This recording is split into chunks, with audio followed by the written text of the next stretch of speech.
ಶ್ರೀದುರ್ಗಾಂಬಿಕೆಯ ಬಲಗೊಂಡು ಭಕ್ತಿಯೋಳು ಅಂಬಿಕರುದ ವಿಘ್ನರಾಜನ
ಹೀಗೆ ಇಲ್ಲಿ ಒಂದಾಗಬೇಕಾಗಿದೆ.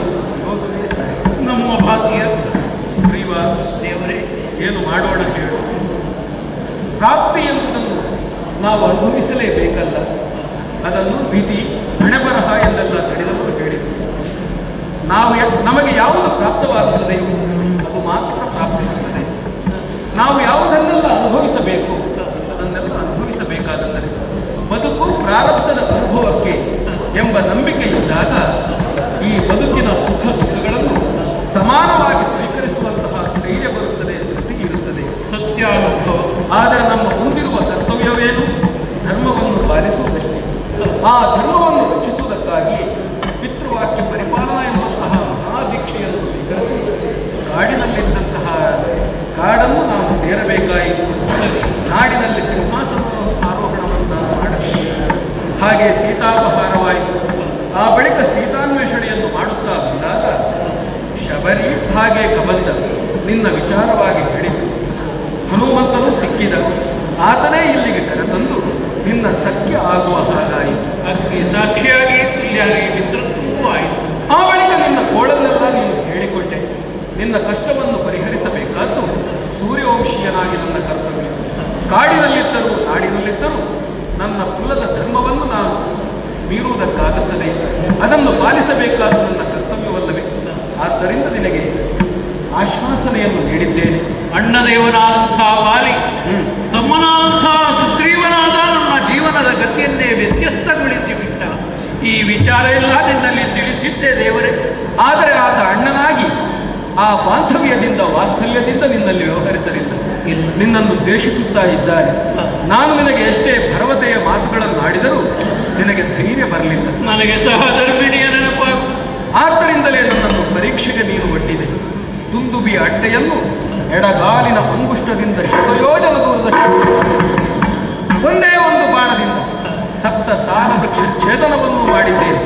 ಆಗ ನಿನ್ನಲ್ಲಿ ಆತ್ಮವಿಶ್ವಾಸ ಮೂಡಿತು. ನಿಮ್ಮ ಪರೀಕ್ಷೆ ಅಲ್ಲ, ನನ್ನ ಸಂಶಯ ಪರಿಹಾರಕ್ಕೆ ಕೇಳಿಕೊಂಡ. ಹೌದಯ್ಯ, ಅದು ಬೇಕು ಆತ್ಮವಿಶ್ವಾಸ. ಆಕಾಶವೇ ಕುಸಿದರೂ ಬದುಕಬಹುದು. ಆದರೆ ಆತ್ಮವಿಶ್ವಾಸ ಇಲ್ಲದೆ ಹೋದರೆ ಬದುಕುವುದಕ್ಕೆ ಸಾಧ್ಯವಿಲ್ಲ. ಚಿತೆಯುಗಾದಿಯಲ್ಲಿ ದೇಹವನ್ನು ಸುಡುತ್ತದೆ. ನನ್ನ ಸಾಹಸ ಕಾರ್ಯ ನಿನ್ನಲ್ಲಿ ಆತ್ಮವಿಶ್ವಾಸವನ್ನು ತುಂಬಿದೆ. ಆದ್ದರಿಂದ ಅರ್ಥ ಯಶಸ್ಸು ನಿನಗೆ ಪ್ರಾಪ್ತಿಯಾದ ಹಾಗೆ. ಸರಿ, ಇನ್ನು ನೀನು ಮೀನವೇಷ ಎಣಿಸಬೇಕಾದಿಲ್ಲ. ನಿನ್ನ ಅಣ್ಣನಾದಂತಹ ವಾಲಿಯನ್ನು ಕರೆಯುತ್ತ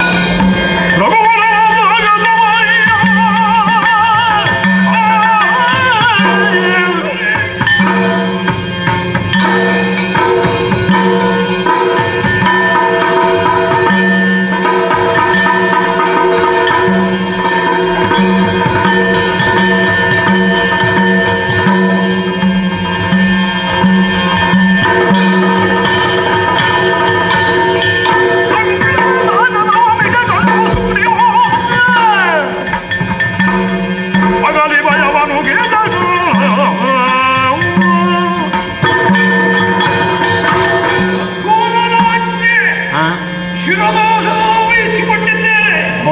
ಇನ್ನು ವಿರೋಧಿ ಸ್ಥಾನದಲ್ಲಿದ್ದಂತಹ ಅಗ್ರಭವ ವಾಲಿಯನ್ನು ಕರೆಯಬೇಕಾಗಿದೆ. ಅಣ್ಣ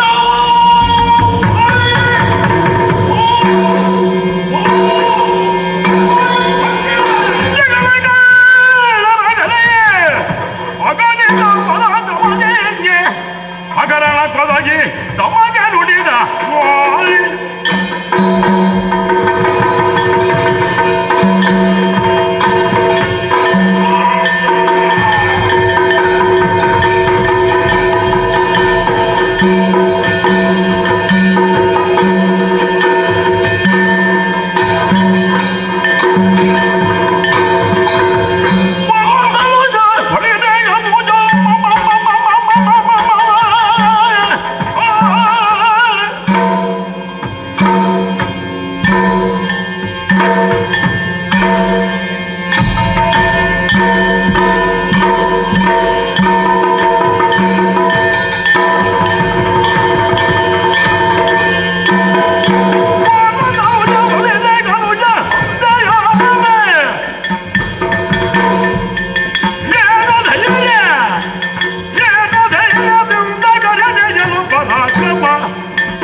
ಶಮನ ನಿಯಮ ನಿನ್ನಲ್ಲಿಲ್ಲ, ಶನಿಯ ಛಲ ನಿನ್ನಲ್ಲಿಲ್ಲ, ಆದವನಿಗೂ ಭಾರತದ್ದು ಏನು ಧೈರ್ಯವು! ಆಹಾ, ಅಂಗ ಸಣ್ಣವನ್ನು ಕಾರಣವಾಗಲೇ ಹಿಂದೆ ತಿಳಿಯುತ್ತಾ ಇದ್ದಿ. ಯಾಕೆ ಬಂದೆ? ಏನಾದ್ರು ಹೇಳಲಿಕ್ಕಿದೆಯೋ ಹೇಳು. ಅಣ್ಣ ಮಾಡಿದೆಯೇನು?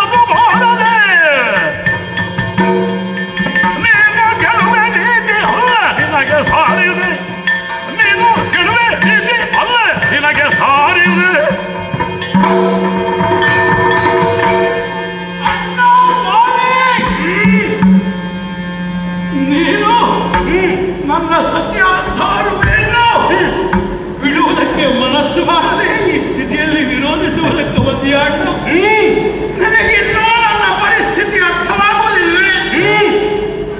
ನೀನು ಹೃದಯನ್ನು ಬಿಡಬಹುದಲ್ಲ, ಯಾಕೆ ನಿನಗೆ ಮನಸ್ಸು ಮಾಡುವುದಿಲ್ಲ? ಯಾಕೆ ನನ್ನಷ್ಟು ತಾತ್ಸಾರ? ನನ್ನ ಸತ್ಯವನ್ನು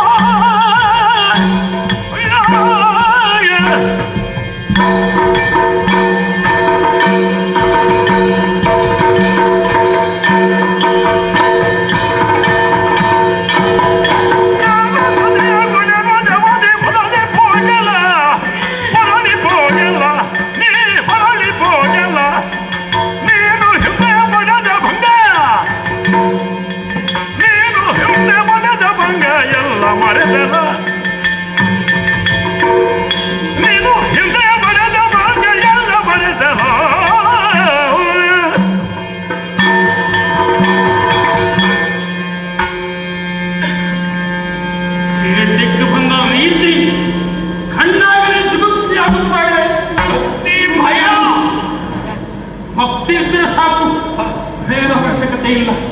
ಯಾಕೆ ನಿನ್ನಲ್ಲಿ ಭಯ?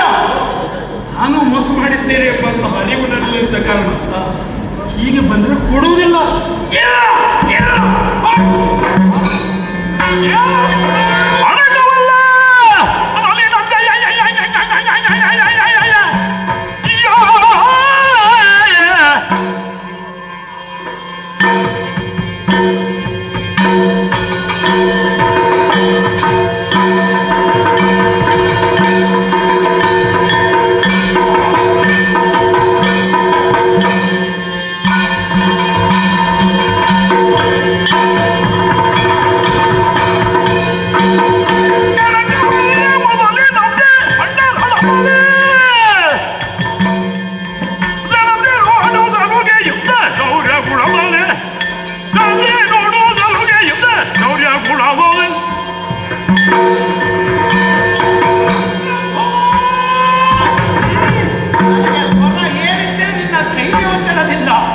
ನನಗೆ ಭಕ್ತಿಯೂ ಭಯವೂ ಅಂಬರಿಸಿದ್ದರ ಕಾರಣವೇ ಅಣ್ಣನಿಂದ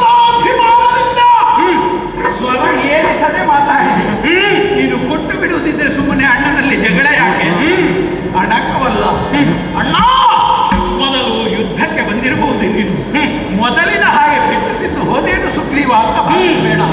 ಮರ್ಯಾದೆಯಿಂದ ತಮ್ಮನಿಗೆ ಅಣ್ಣನಾಗಿ ಬದುಕುವ ಉದ್ದೇಶ ಇದ್ರೆ ನನ್ನ ಸತ್ಯನ ಬಿಟ್ಟುಕೊಡೋದ್ರೆ ನೀನು ಕೆಡುತ್ತಿ ಸುಗ್ರೀವ.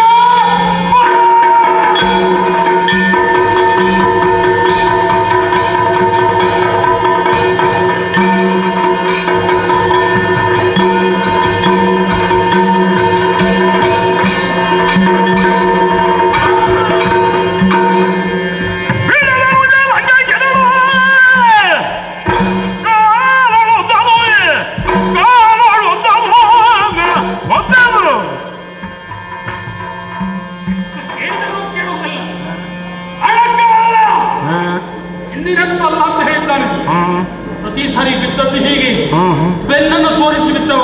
ಹ್ಮ್ ಬೆನ್ನನ್ನು ತೋರಿಸಿದವರಲ್ಲಿ ಯುದ್ಧ ಮಾಡುವಂತ ಇಚ್ಛೆ ನಮಗಿಲ್ಲ. ಬುದ್ಧಿ ಬಂದ ಮೇಲೆ ಮತ್ತೆ ನೋಡೋಣ. ಸರಿಯಾಗಿ ತಿಳಿದು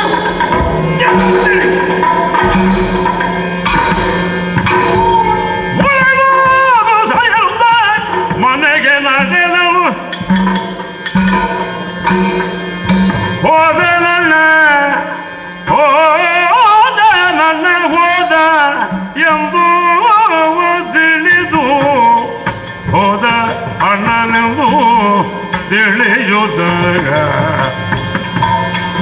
ಆದರಿಸಿದನು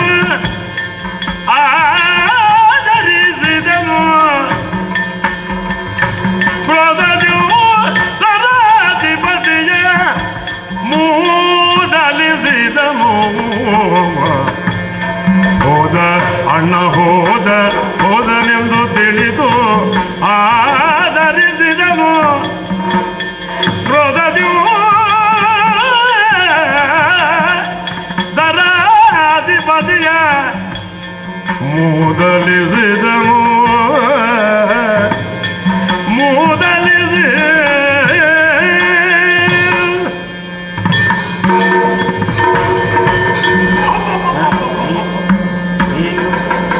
ನಮ್ಮ ಹೋದ ಅಂತಲೇ ಭಾವಿಸಿದ ಅಣ್ಣ. ಆದ್ರೆ ನಾನು ತಿಳಿದದ್ದ ಹಾಗಲ್ಲ. ಅಣ್ಣ ಈ ರಣಧಾರಣೆಯಿಂದ ಹೇಗಾದರೂ ಹೋಗಿಬಿಟ್ಟ. ಅಣ್ಣ ಏನು ಹೋದ, ನಾನಾದರೂ ಜೀವಚ್ಛವವಾಗಿದ್ದರೆ ನನ್ನ ನೆಷ್ಟು ಗುರುಪಿಗೆ ತಿಳಿಸಿ ಸನ್ಮೂಲಕವಾಗಿ ಯುದ್ಧ ಕಣಕ್ಕೆ ಗಳಿಸಿದವ ಯಾರು? ಆ ನರಾಧಿಪ ಶ್ರೀರಾಮಚಂದ್ರಮ. ಆತನಲ್ಲಿ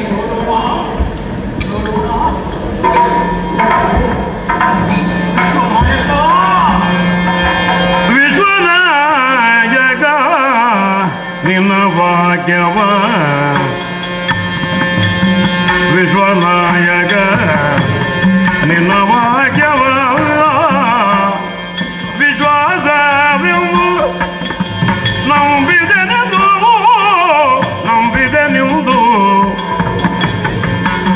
ಸೂರ್ಯವಂಶದ ರಾಯರಾಡಿದ ಸೂರ್ಯವಂಶದ ರಾಯರಾಡಿದ ಕಾರ್ಯ ತಪ್ಪದು ಕಪಟ ಅಲ್ಲಿದು ಕಾರ್ಯ ತಪ್ಪದು ಕಪಟ ಅಲ್ಲಿದು ಎನ್ನ ವೈರಿಯ ಮುಂದೆ ನಿಲ್ಲಿಸಿ ಕಣ್ಣಲ್ಲಿ ಕಂಡೆ ಜನವಾಗಿಯ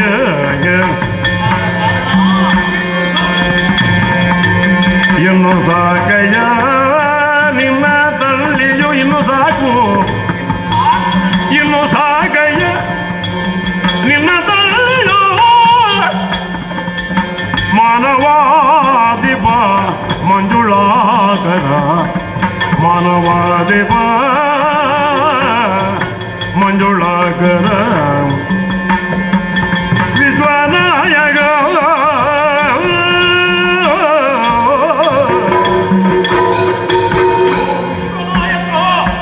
ಸುಗ್ರೀವ ಆಂಜನೇಯ ನಾಡಿದ ಇಂಥವನು ಬಂದವ ಮನುಜ ಲಕ್ಷಣನ ಜೊತೆಗೂಡಿ ಅಂತ ಹೇಳಿದಾಗ ನಾನು ಅಲ್ಲಿಂದಲೇ ವಿಶ್ವಾಸವನ್ನು ಹೊಂದೆ. ಇಕ್ಷಾವಂಶೋತ್ರೋದ್ಭವರು ಆಡಿದ ಮಾತಿನಂತೆ ಮುನ್ನಡೆಗೂ ಅರಸು ಮನತನದವರು ಆಡಿದ್ದಕ್ಕೆ ಎರಡಾಗಿ ವರ್ತಿಸುವವರಲ್ಲ ಅಂತ ನಾನು ಕಾಯ ಮನಸ ವಾಚ ನಂಬಿದ್ದೆ. ಆದರೆ ಏನು ಮಾಡಿಕೊಂಡ ಶ್ರೀರಾಮಚಂದ್ರಮ ಸುಗ್ರೀವ ನಿನ್ನ ಮೊದಲಾಗಿ ಶರಣಾಗಿದ್ದೇನೆ ಅಂತ ಕಾಲ ಹಿಡಿದವ ನಾನು. ಕಾಲ ಹಿಡಿದವರಿಗೆ ಶತತ್ರಾಯತೆ ಕ್ಷತ್ರಿಯ ಎಂಬ ಬಿರುದಿಗೆ ಅನುಗುಣವಾಗಿ ಆತ್ಮರನ್ನು ರಕ್ಷಿಸುವ ಮನೆತನದ ಮರ್ಯಾದಾ ಪುರುಷೋತ್ತಮನೇ ಎಂದು ನಾನು ಮನಸ್ಸಿನಲ್ಲಿ ಚಿತ್ರಿಸಿದ್ದೆ ಸ್ವಾಮಿ. ಆದರೆ ನಾನು ಎಷ್ಟಾದರೂ ಮಂಗ ಚುರುಕು ಬುದ್ಧಿ ಹೆಚ್ಚಾಗಿ ಹೋಯಿತು. ಅವನಾಡಿದ್ದೇ ಸತ್ಯ, ನೀನು ತೋರಿಸಿದ್ದೇ ಮಿಥ್ಯಾ ಅಂತ ನಾನು ನಂಬಿದೆ. ಇಲ್ಲವಾದರೆ ಅಣ್ಣ ವಾಲಿ ಸಾಮರ್ಥ್ಯದಿಂದಲೇ ಒಂದು ಮೊಳವನ್ನು ಸಹಸ್ರದಿಂದಲೆತ್ತುವರು ಅಂತ ನಾನು ಒಂದು ಅಡ್ಡೆಯ ಬಗ್ಗೆ ಹೇಳಿದೆ. ಆದರೆ ನೀನು ಎಡಗಾಲಿನಿಂದ ಕೊಟ್ಟಿ ಹಾರಿಸಿ ಬಿಟ್ಟಿ. ಅಣ್ಣ ಎನ್ನುತ್ತಾ ಇದ್ದದ್ದು ಎರಡು ಕೈಗಳಿಂದ, ನೀನು ಎಡ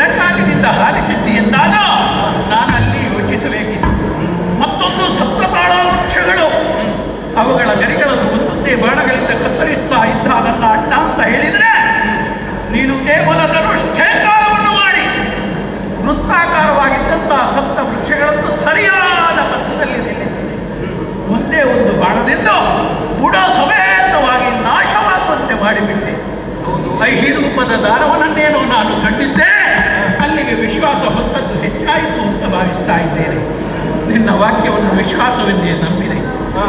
ನನ್ನನ್ನು ವಿರೋಧಿಯಾದಂಥ ವಾಲಿ ಮುಂದೆ ನಿಲ್ಲಿಸಿ ಈ ಹಿಂದೆ ನಾನು ಅನುಭವಿಸಿದ್ದು ಎಷ್ಟು ಎನ್ನುವಂಥ ಅನುಭವ ಹೊಂದಿದವನು ನಾನೇ ಅಲ್ಲದೆ, ನೀನು ಕಿವಿಯಾರೆ ಕೇಳಿದ್ದಲ್ಲದೆ ಕಣ್ಣಾರೆ ಕಂಡಂತಿಲ್ಲ.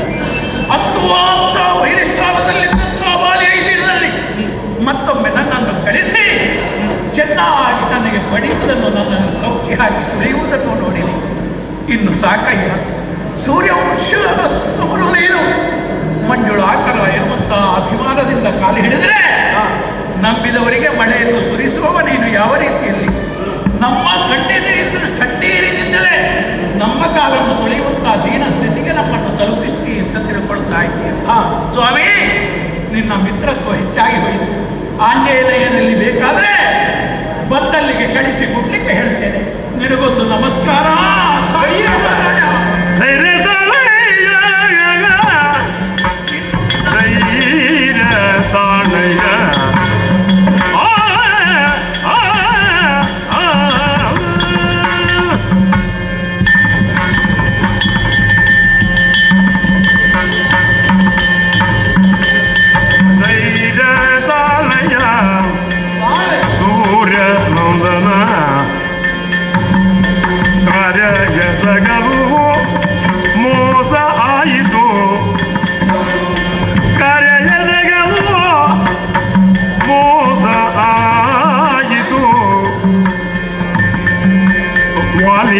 ನಿನ್ನ ಕಾಣಲಿರ್ವರ ತಿಳಿಯದಾಯಿತು ಧೈರ್ಯ ತಾಳಯ್ಯನ ಸೂರ್ಯನಂದನ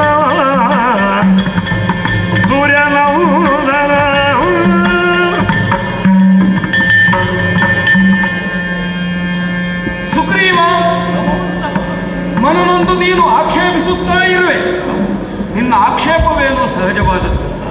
ಆದರೆ ನನಗೆ ಒದಗಿದಂತಹ ಸಮಸ್ಯೆಯ ಸಂದಿಗ್ಧತೆ, ಸಂಕೀರ್ಣತೆ ಏನು ಎಂಬುದನ್ನು ನಿನಗೆ ಮನದಟ್ಟು ಮಾಡಬೇಕಲ್ಲ. ನಾನು ನಿನಗೆ ಮಾತನ್ನು ಕೊಟ್ಟಿದ್ದೇನೆ. ಸೂರ್ಯ ವಂಶೀಯನಾದಂತಹ ನನ್ನ ಮಾತು ಯಾವತ್ತೂ ಬಂಜೆಯಾಗುವುದಕ್ಕೆ ಸಾಧ್ಯವೇ ಇಲ್ಲ.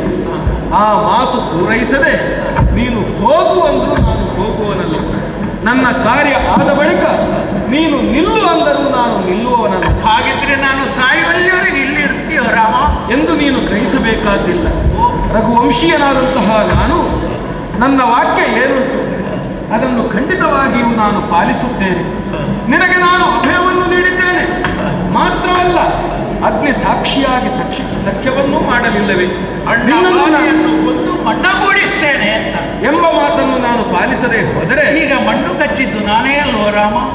ಅದನ್ನು ನಾನು ಪಾಲಿಸದಿದ್ದರೆ ನಮ್ಮ ಸಖ್ಯಕ್ಕೆ ಅರ್ಥ ಇಲ್ಲ, ನಾನು ಕೊಟ್ಟ ಮಾತಿಗೆ ಅರ್ಥ ಇಲ್ಲ ಎಂದು ಆಗೋದಿಲ್ಲ. ಮಣ್ಣು ಕಚ್ಚಿದ್ದು ನೀನು ಅಂತ ಗ್ರಹಿಸಿಕೊಂಡಿದ್ದಿ, ಆದರೆ ಅಷ್ಟಕ್ಕೆ ಮುಗಿಯಲಿಲ್ಲವಲ್ಲ. ನಿನ್ನ ಸೋಲು ಇದು ಕ್ಷಣಿಕವಾದ. ಅದಕ್ಕೂ ಕಾರಣ ಏನು ಅಂತ ನಿನಗೆ ನಾನು ಸ್ಪಷ್ಟಪಡಿಸುತ್ತೇನೆ.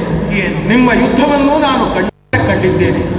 ಎಂತಹ ರೂಪಸ್ವಾಮ್ಯ ನಿನ್ನನ್ನು ನಿನ್ನ ಅಣ್ಣ ವಾಲಿಯನ್ನು ಯಾವ ದೃಷ್ಟಿಯಿಂದ ನೋಡಿದರು ಅವ ವಾಲಿ ಇವ ಸುಗ್ರೀವ ಎಂದು ಹೇಳುವುದಕ್ಕೆ ಸಾಧ್ಯವಿಲ್ಲ. ಅಷ್ಟೊಂದು ರೂಪಸಾಮ್ಯ ನಿಮ್ಮಲ್ಲಿದೆ.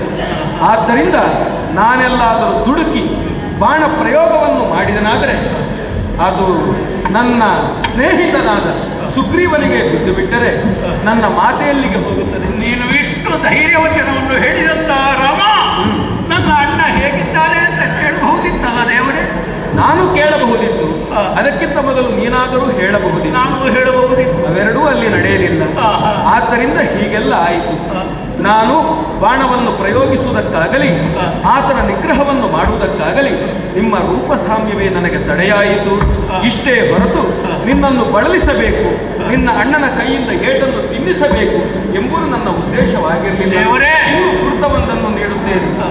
ಲಕ್ಷ್ಮಣ, ಆ ಗಜಪುಷ್ಪದ ಮಾಲಿಕೆಯನ್ನು ಇದರ ಕೊರಳಿಗೆ ಹಾಕು. ಇನ್ನು ಸುಗ್ರೀವ ಯಾರು ವಾಲಿ ಯಾರು ಎಂಬುದು ಸ್ಪಷ್ಟವಾಗುತ್ತದೆ. ಇನ್ನೊಮ್ಮೆ ನಿನ್ನ ಅಣ್ಣನು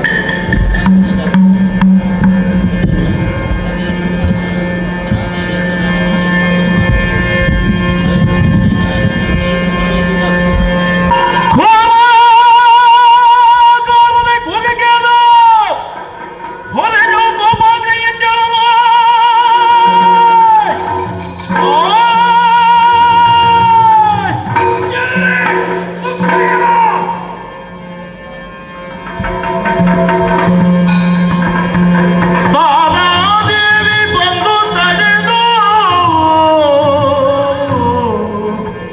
ತಾರಾದೇವಿ ಬಂದು ವಿವೇಕದಿಂದ ತಡೆದು ಪ್ರಾಣೇಶಗೆ ಇಂತೆಂದಳು ಪ್ರಾಣೇಶಗೆ ಇಂತೆಂದಳು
ಇದು ಸರಿಯಲ್ಲ, ಇನ್ನು ಪುನಃ ಯುದ್ಧಕ್ಕೆ ಹೋಗುವುದು ಸರಿಯಲ್ಲ. ಯಾಕೆ? ಒಂದು ವಿಚಾರವನ್ನು ನಾನು ಕೇಳಿದ್ದೇನೆ. ಏನು? ಅದು ಭಯಕ್ಕೆ ಕಾರಣವಾಗಿದೆ. ಅದು ಅನ್ಯರಿಂದ ಕೇಳಿದಂತಹ ವಿಷಯವಲ್ಲ. ನಮ್ಮ ಏಕಮಾತ್ರ ಪುತ್ರ, ನಿಮ್ಮ ಆತ್ಮಸ್ವರೂಪ ಎಳೆಯವನಾದಂತಹ ಅಂಗದ ಕಂಡು ಸ್ಪಷ್ಟವಾಗಿ ಕೇಳಿ ಬಂದು ತಿಳಿಸಿದಂತಹ ವಿಷಯ. ಅಂಗುದ ಹೇಳಿದ ವಿಚಾರವೇ? ನಿಜದೇವ. ಏನದು? ಆಹಾರಾರ್ಥವಾಗಿ ಅವನು ಕಾಡಿಗೆ ಹೋದಾಗ ಋಷ್ಯಮುಖದಲ್ಲಿ ನಡೆದಂತಹ ವಿಶೇಷ ಘಟನೆಯಂತೆ. ಏನಂತೆ? ಆ ಋಷ್ಯಮುಖಕ್ಕೆ ಒಬ್ಬ ವ್ಯಕ್ತಿ ಬಂದಿದ್ದಾನಂತೆ. ಅವನು ಸಾಮಾನ್ಯನಲ್ಲ. ಅಯೋಧ್ಯಾಧಿಪತಿಯಾದಂತಹ ದಶರಥ ಚಕ್ರವರ್ತಿಗೆ 4 ಮಂದಿ ಮಕ್ಕಳಂತೆ. ರಾಮ, ಲಕ್ಷ್ಮಣ, ಭರತ, ಶತ್ರುಘ್ನ ಹೀಗೆ. ಅದರಲ್ಲಿ ಹಿರಿಯವನಾದಂತಹ ರಾಮ ಏನೋ ಕಾರಣಾಂತರದಿಂದ ಊರನ್ನು ಬಿಟ್ಟು ತಮ್ಮನಾದಂತಹ ಲಕ್ಷ್ಮಣನನ್ನು, ಸತಿಯಾದಂತಹ ಸೀತೆಯನ್ನು ಕೂಡಿಕೊಂಡು ಕಾಡಿಗೆ ಬರಬೇಕಾಯಿತು.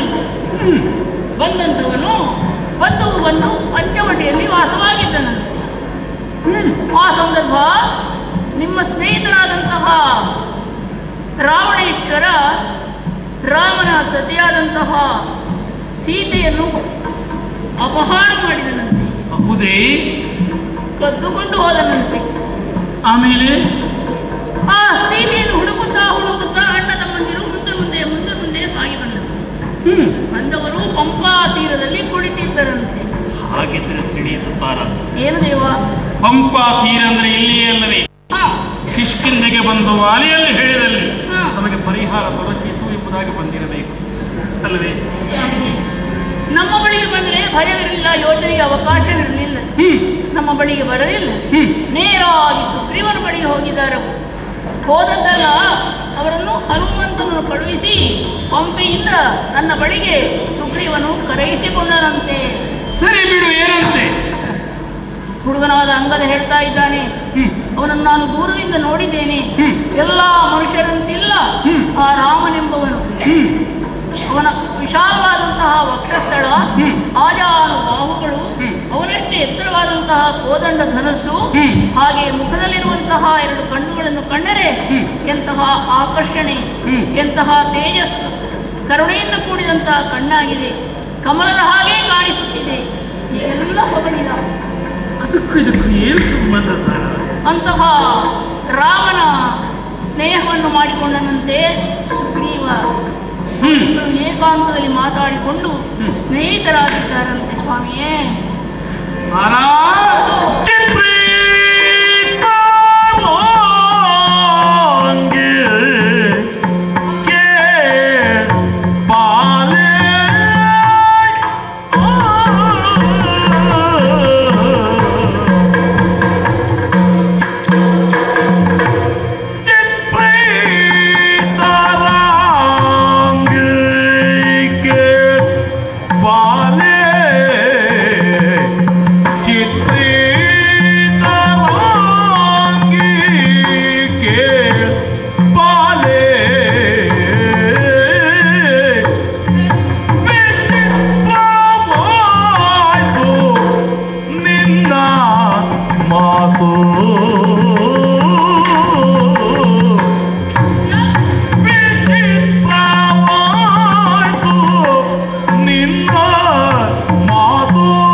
ನಾನು ಕಿವಿಗೊಟ್ಟರೆ ಏನು ವಿಚಿತ್ರ ಮಾತನಾಡುತ್ತಾ ಇದ್ದೆ. ನಾಗರಿಕ ಬಂದ ಯಾವ ಯುದ್ಧಕ್ಕೆ ಕರೆದರೂ ಕೂಡ ಹೋಗುವಂತ ಸಂದರ್ಭದಲ್ಲಿ ತಡೆದಿರಲ್ಲ ನೀನು. ಅದಕ್ಕೊಂದು ಜತೆಯಾಗಿ ಬಿಟ್ಟು ಕೂಡಿಸಿದ್ದೆ. ತಾಂಡ ತೇಜದೊಂದಿಗೆ ಅಯೋಧ್ಯಾಧಿಪತಿಯಾದಂತಹ ದಶರಥರ ರಾಮಚಂದ್ರ ಬಂದಿದ್ದಾರೆ ಅಂತ. ಸೂರ್ಯ ಸುತ ಇವರೊಬ್ಬರ ರಾಮಚಂದ್ರನ ಬಗ್ಗೆ ನನಗೆ ಸಾಕಷ್ಟು ತಿಳಿದುಕೋ. ಇದರ ಕಾರಣವೇ ಅವನನ್ನು ಬಯಸುತ್ತಾರೆ ನೋಡ್ಲಿಕ್ಕೆ. ಯಾವಾಗ ಗೊತ್ತಿಲ್ಲ, ಬೇಡ. ಆದರೆ ಆ ರಾಮಚಂದ್ರ ಅವನ ಒಳಗೂಡಿ ಬಂದಿದ್ದಾನಂತಾದ್ರೆ ಸುಗ್ರೀವ ಕೈಗಳ ಕೊಳಕ್ಕೆ ಏನು ಸಂಬಂಧ ಹೇಳು? ಏನು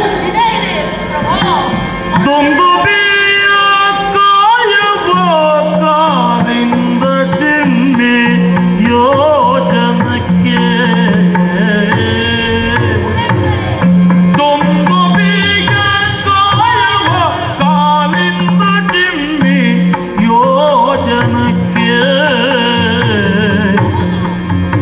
ಒಂದು ಬೇಳ ಆಮೇಲೆ ಕೇಳು ಒಂದು ಕಾರ್ಯವ.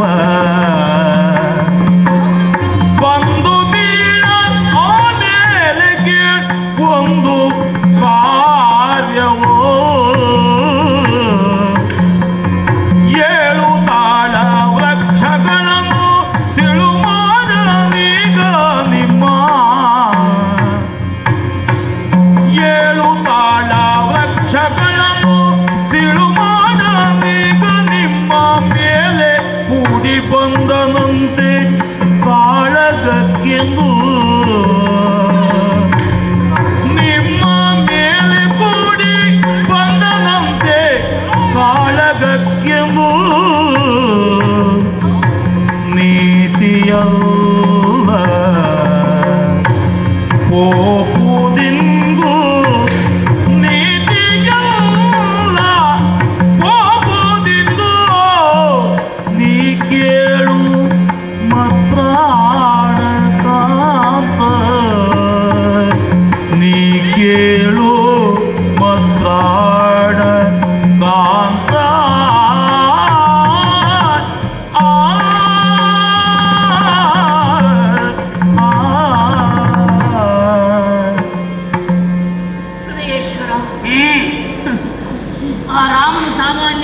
ಮನುಷ್ಯನಲ್ಲ.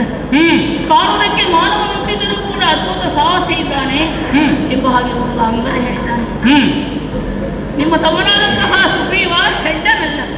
ಹ್ಮ್ ಬಲದಲ್ಲಿ ನಮಗಿದ್ದವನು ದುರ್ಬಲನಾಗಿರಬಹುದು, ಬುದ್ಧಿಯಲ್ಲಿ ಸ್ವಲ್ಪ ಚುರುಕುತನ ಅವನಲ್ಲಿದೆ ಅಲ್ಲವೇ? ಹ್ಮ್ ಅದನ್ನ ಒಬ್ಬರೇನೆ ಹ್ಮ್ ಮಹಾಬುದ್ಧಿವಂತ. ಹ್ಮ್ ಅವನು ರಾವಣ ಪರಾಕ್ರಮವನ್ನು ಸಂಪೂರ್ಣವಾಗಿ ಪರೀಕ್ಷಿಸಿದ್ದಾನೆ. ಹ್ಮ್ ಹೇಳಿದನಂತೆ, ಹ್ಮ್ ನಮ್ಮಣ್ಣನಾದಂತಹ ವಾಲಿ ಹ್ಮ್ ದೇವತೆಗಳನ್ನು ಹೆದರಿಸಿದವ, ಹ್ಮ್ ಮೂರು ಲೋಕವನ್ನು ನಡುಗಿಸಿದವ, ಹ್ಮ್ ಅವನ ಮುಂದೆ ನಿಲ್ಲುವವರಿಲ್ಲ. ಕೇಳಿದಂತಹ ವಾದನ ವಿಚಾರ ಬಿಡೋಣ. ಹ್ಮ್. ಪ್ರತ್ಯಕ್ಷ ಸಾಕ್ಷಿ ಪ್ರಮಾಣ ಇಲ್ಲೇ ಇದೆ. ಹ್ಮ್ ಅದೋ ನೋಡಿ, ಹ್ಮ್ ಮುಂದೆ ಕಾಣುವಂತಹ ಒಂದು ಅಸ್ಥಿಪಂಜರ, ಹ್ಮ್ ಅದೊಬ್ಬ ರಾಕ್ಷಸನ, ಹ್ಮ್ ಒಂದು ವಿಯವ ರಾಕ್ಷಸನನ್ನು ಕೊಂದು ಕೆಳ ಹಾಕಿದ. ಹ್ಮ್ ಅಂತಹ ಆ ಅಟ್ಟೆಯನ್ನು ಹ್ಮ್. ನಮ್ಮಣ್ಣನಾದಂತಹ ವಾಲಿ ಹ್ಮ್. ಒಮ್ಮೊಮ್ಮೆ ಬಂದು ಉತ್ಸಾಹದಿಂದ ಅದನ್ನು ಎತ್ತುತ್ತಾಯಿತು.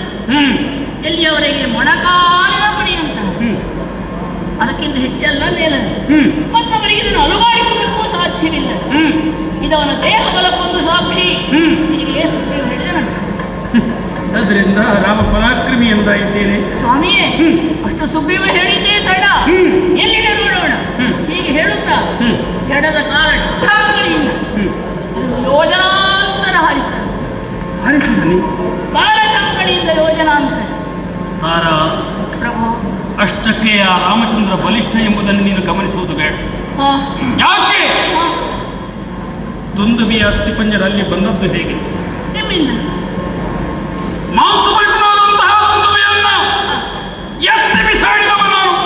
ನೀವೇ? ಅಲ್ಲಿ ಬಿದ್ದದ್ದು ಉಳಿದದ್ದು ಈಗ ಕೊಳೆತು ಹೋಗಿ ಕೇವಲ ಅಸ್ಥಿಪಂಜರ. ಹಾ, ಅಸ್ಥಿಪಂಜರದ ಬಗ್ಗೆ ನನಗೆ ತಿಳಿದಷ್ಟು ಯಾರಿಗೂ ತಿಳಿದಿಲ್ಲ ಅಂತ ತಿಳ್ಕೊ. ಹಾ, ಆ ಅಸ್ಥಿಪಂಜರವನ್ನ ಹಾ, ಮೊಣಕಾಲು ಪರ್ಯಂತ ಯಾಕೆ ನಮ್ಮ ಜನಾಂಗೆಲ್ಲ ನೋಡಬೇಕು. ಹಾ, ಶಕ್ತಿಯ ಪರಾಶರ ಅಂದ್ರೆ ಏನು ಅಂತ. ಹಾ, ಅವರಿಗೆ ಅದನ್ನು ಅಲುಗಾಡಿಸಲಿಕ್ಕೂ ಆಗುವುದಿಲ್ಲ. ಹಾ, ನಾನು ಮೊಣಕಾಲು ಪರ್ಯಂತ ದಿನ ಎತ್ತಿ ಕೆಳಗಿಡುತ್ತಿದ್ದೆ. ಹಾ, ಹಾ, ನನ್ನ ವ್ಯಾಯಾಮಕ್ಕೆ ಅದೊಂದು ಹಾ, ಅನುಗುಣವಾಗಿ ಬರುತ್ತಿತ್ತು. ಸರಿ. ಅದನ್ನು ಅವ ಕಾಲಿಂದ ಚಿಮ್ಮಿದ ಅಂತಂದ್ರೆ ಅವ ಮಹಾಶ್ರೇಷ್ಠ ಅಂತಾಗ್ಲಿಲ್ಲ. ಹಾ. ನನಗೂ ಚಿಮ್ಮಲು ಸಾಧ್ಯವಿತ್ತು, ಹಾ. ಮಾಡಲಿಲ್ಲ. ಯಾಕೆ ಬೇಕು ಮುಂದಿನ ಜನಾಂಗಕ್ಕೆ ನೋಡ್ಲಿಕ್ಕೆ ಅಂತ ಹೇಳಿಕೊಂಡು ಹಾ, ಹಾ. ತಿಳಿತೇನೆ. ಇಲ್ಲ, ಇಷ್ಟರಿಂದಲೇ ಮುಗಿಲಿಲ್ಲ ಅವರ ಪರೀಕ್ಷೆ. ಏನು? ಇದು ರಾಮನ ದೇಹಗಳ ಪರೀಕ್ಷೆಯಾಯಿತು. ಹ್ಮ್ ನಿಮ್ಮ ಮುಂದೆ ಅವನು ಕಾಣಿಸಿಕೊಂಡ. ಹ್ಮ್ ಇನ್ನು ಎರಡನೆಯದಾಗಿ ಇದೆಲ್ಲ ಸಾಲ ವೃಕ್ಷಗಳು, ಹ್ಮ್ ಸಾಲಾಗಿರುವಂತಹ 7 ವೃಕ್ಷಗಳು. ಹ್ಮ್ ಅದನ್ನು ನೀವು ಒಂದೊಂದು ಬಾಣದಿಂದ ಕತ್ತರಿಸುತ್ತಿದ್ದೀರಿ. ಹ್ಮ್ ಕರ ಕೌಶಲ, ಆ ಶರಸಂಧಾನದಿಂದ. ಹ್ಮ್ ಆದರೆ ಮತ್ತೆ ಅದು ಚಿಗುರುತ್ತಾ ಇತ್ತಲ್ಲ, ಅಲ್ಲವೇ? ಅದನ್ನು ತೋರಿದನಂತೆ ಸುಗ್ರೀವ ಆ ರಾಮನಿಗೆ. ಹ್ಮ್ ಒಂದು ಬಾಣದಿಂದ ಅವರನ್ನು ಕತ್ತರಿಸ್ತಾನೆ ಅಣ್ಣ, ಹ್ಮ್. ಮತ್ತೆ ಚಿಗುರಿ ಬರ್ತದೆ ಅಂತ. ಹ್ಮ್. ಇಷ್ಟೇ ತಾನೇ, ಎಲ್ಲಿದೆ ನೋಡೋಣ ಹೇಳುತ್ತಾ ಹ್ಮ್. ಅವನೊಂದು ಚಮತ್ಕಾರವನ್ನು, ಒಂದು ಪವಾಡವನ್ನು ಮಾಡಿದನಂತೆ. ಹೀಗೆ ರಾಮ ಇದ್ದಕ್ಕಿದ್ದ ಹಾಗೆ ಉಂಗುಷ್ಟದಿಂದ ಭೂಮಿಯನ್ನು ಒತ್ತಿದನಂತೆ. ಹ್ಮ್ ಆಗ ಸರ್ಪಾಕೃತಿಯಲ್ಲಿ ಅಂಕುಡೊಂಕಾಗಿದ್ದಂತಹ ಸಾಲಾಗಿರುವ ಹ್ಮ್. ಆ 7 ವೃಕ್ಷಗಳು ನೇರಾಗಿ ಹ್ಮ್. ಸರಳ ರೇಖೆಯಲ್ಲಿ ಕಾಣಿಸಿಟ್ಟುಕೊಂಡು ಆಮೇಲೆ ಒಂದೇ ಶರ ಹ್ಮ್ ಎಳೆದನಂತೆ. ಆ ಶರ ಸಂಧಾನ ಅಂದ್ರೆ ಏನು ಹೇಳ್ತಾನೆ ಹುಟ್ಟು ಬಿಟ್ಟಂತಹ ಬಾಣದಿಂದ 7 ವೃಕ್ಷಗಳ ತಲೆಗಳು ಕತ್ತರಿಸಲ್ಪಟ್ಟವಂತೆ. ತಾರ ದೇವ, ಆದ್ದರಿಂದ ಅದಕ್ಕೂ ಮಹಾತ್ಮ ಅಂತ ತಿಳಿದುಕೊಂಡೇನು? ಅದು ಮತ್ತೆ ಚಿಗುರಲೇ ಇಲ್ಲವಂತೆ. ನಾವು ಆ ಜಾತಿಗೆ ಸೇರುವ ಹಾ, ಮರವನ್ನು ಬಯಸುವವರು, ಹ, ಕಡಿದರೂ ಕೂಡ ಚಿಗುರು ಹಾಗೆ ಕಡಿಯುವವರು. ಹ, ಅದು ನಮ್ಮ ವಂಶ. ಹ, ಈ ಮನುಷ್ಯರ ಗತಿಯೇ ಹೀಗೆ. ಹ, ಇದ್ದ ಮರಗಳನ್ನೆಲ್ಲ ಬೇಕೋ ಬೇಡವೋ ಕತ್ತರಿಸಿ ಬಿಸಾಡು. ಚಿಗುರಂತೆ ಮಾಡಿದ್ದಾನೆಂತಾದ್ರೆ ಆ ಶ್ರೇಷ್ಠ ಅಂತಾಯಿದ್ದೇನೆ. ಇದನ್ನು ನಾನು ಮಾಡಿದ್ದಾನೆ. ಏನು? ಅಯ್ಯೋ, ಅದೊಂದು ಭಯಕ್ಕೆ ಕಾರಣವಾಯಿತು. ಏನು? ರಾಮ ಒಂದೇ ವಾಕ್ಯವನ್ನು ಆಡುವುದಂತೆ, ಹ್ಮ್ ಒಂದೇ ಮಾತು ಅಂತ, ಹ್ಮ್. ಒಂದೇ ಬಾಣವನ್ನು ಬಿಡುವುದಂತೆ, ಹ್ಮ್. ಏಕವಚನ ಏಕಮಾರ್ಗಣ, ಹೀಗೆಲ್ಲ ಅವನ ನಿಯಮಗಳಂತೆ ಜೀವನದಲ್ಲಿ. ಹ್ಮ್ ಹಾಗೆ ಸುಗ್ರೀವನಿಗೆ ಭರವಸೆಯಾಗಿ ಒಂದು ಮಾತನ್ನು ಕೊಟ್ಟಿದ್ದಾನಂತೆ. ಏನದು? ಅದು ತಾನು ಕೇಳಿದ್ದರೂ ನನ್ನ ನಾಲಿಗೆಯಿಂದ ನಿಮ್ಮ ಮುಂದೆ ಹೇಳುವುದಕ್ಕೆ ನನಗೆ ನಾಲಿಗೆ ತಡವರಿಸ್ತಾ ಇದೆ, ಗಂಟಲು ಬಿಗಿದು ಬರುತ್ತಾ ಇದೆ. ಯಾರು ಭೀತಿದ್ದಾರ? ನನ್ನೆದುರಲ್ಲವೇ ಹೇಳು. ಭೀತಿಯಲ್ಲ, ಇದು ಅಮಂಗಳದ ಮಾತು. ನಿಮ್ಮ ಹೆಂಡತಿಯಾಗಿ ಪತಿಯಾದ ನಿಮ್ಮ ಮುಂದೆ ಈ ಅಮಂಗಳದ ಮಾತನ್ನು ನಾನು ಹೇಳಲಿ ದೇವ. ಹೇಳು, ಏನು ಹೇಳಿದ್ದಾರೆ ಹೇಳು. ಇದು ರಾಮ ಹೇಳಿದ ಮಾತು. ಒಂದೇ ಬಾಣದಿಂದ ನಿನ್ನ ಹೆಂಡತಿಯನ್ನು ಕೊಂಡು ಹೋದಂತಹ ವಾಲಿಯನ್ನು ಕೊಂದುಕೊಳ್ತೇನೆ.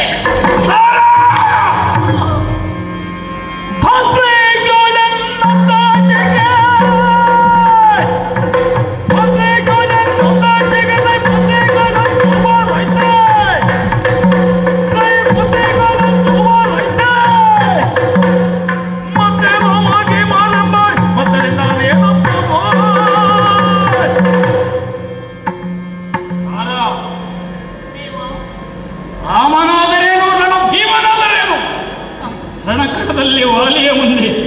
ಸೆಣಸಾಡಿ ಉಳಿದವರು ಯಾರು ಇಲ್ಲ ತಿಳಿದುಕೋ. ವೀರಾದಿ ವೀರರೆಲ್ಲರನ್ನು ನಮ್ಮಲ್ಲಿ ಸಮಕ್ಷಮದಲ್ಲಿ ಯುದ್ಧ ಮಾಡಿ ಸೋತದ್ದನ್ನು ನೀನು ಕಂಡಿದ್ದಿ. ಬದುಕಿದ್ದವರು ಯಾರು ಇದ್ದಾರೆ? ಇಲ್ಲ. ಒಂದು ನಮ್ಮ ಕಾಲು ಮುಟ್ಟಿ ನಮಸ್ಕರಿಸಿ ಕ್ಷಮ್ಯಾಪರಾಧವನ್ನು ಕೇಳಿ ಹೋದವರು ಪುನಃ ಬಂದು ಯುದ್ಧಕ್ಕೆ ತಿರುದವರು ಯಾರಿಲ್ಲ. ದರಿದ್ರ ಸುಗ್ರೀವ ಬಿಟ್ಟರೆ ರಾಮನೇ ಯುದ್ಧಕ್ಕೆ ಬಂದರೂ ಕೂಡ ಅಂಜುವ ನಾನಲ್ಲ. ಇಂದಿಗೂ ಕೂಡ ಈ ಬಾಹುಗಳಲ್ಲಿ ಪ್ರಾಣ ಇದೆ. ನೀನು ಅಂಜಬೇಡ, ಬೇಡ ಬೇಡ. ನಾಳೆ ನೋಡಿ ಕೊಂಬ ಯುದ್ಧ ವೇಳೆಯೋ ಹಿಂದೇನು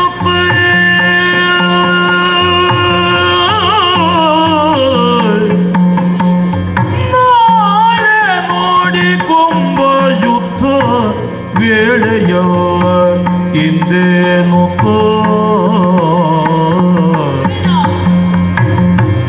ಕಾಲ ಮೇಲೆ ಬಿದ್ದು ತಾರೆ ಹೇಳಿಕೊಂಡರು.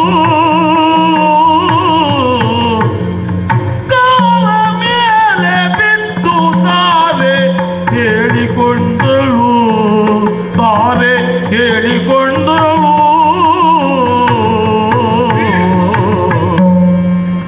ನಾಳೆ ನೋಡಿ ಕೊಂಬ ಯುದ್ಧ ರಮಣ ರಮಣ ರಮಣ.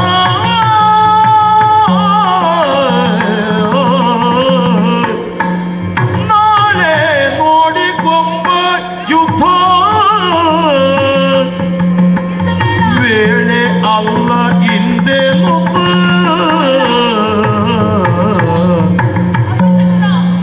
ಕಾಲ ಮೇಲೆ ಬಿದ್ದು ತಾರೆ ಹೇಳಿಕೊಂಡವು.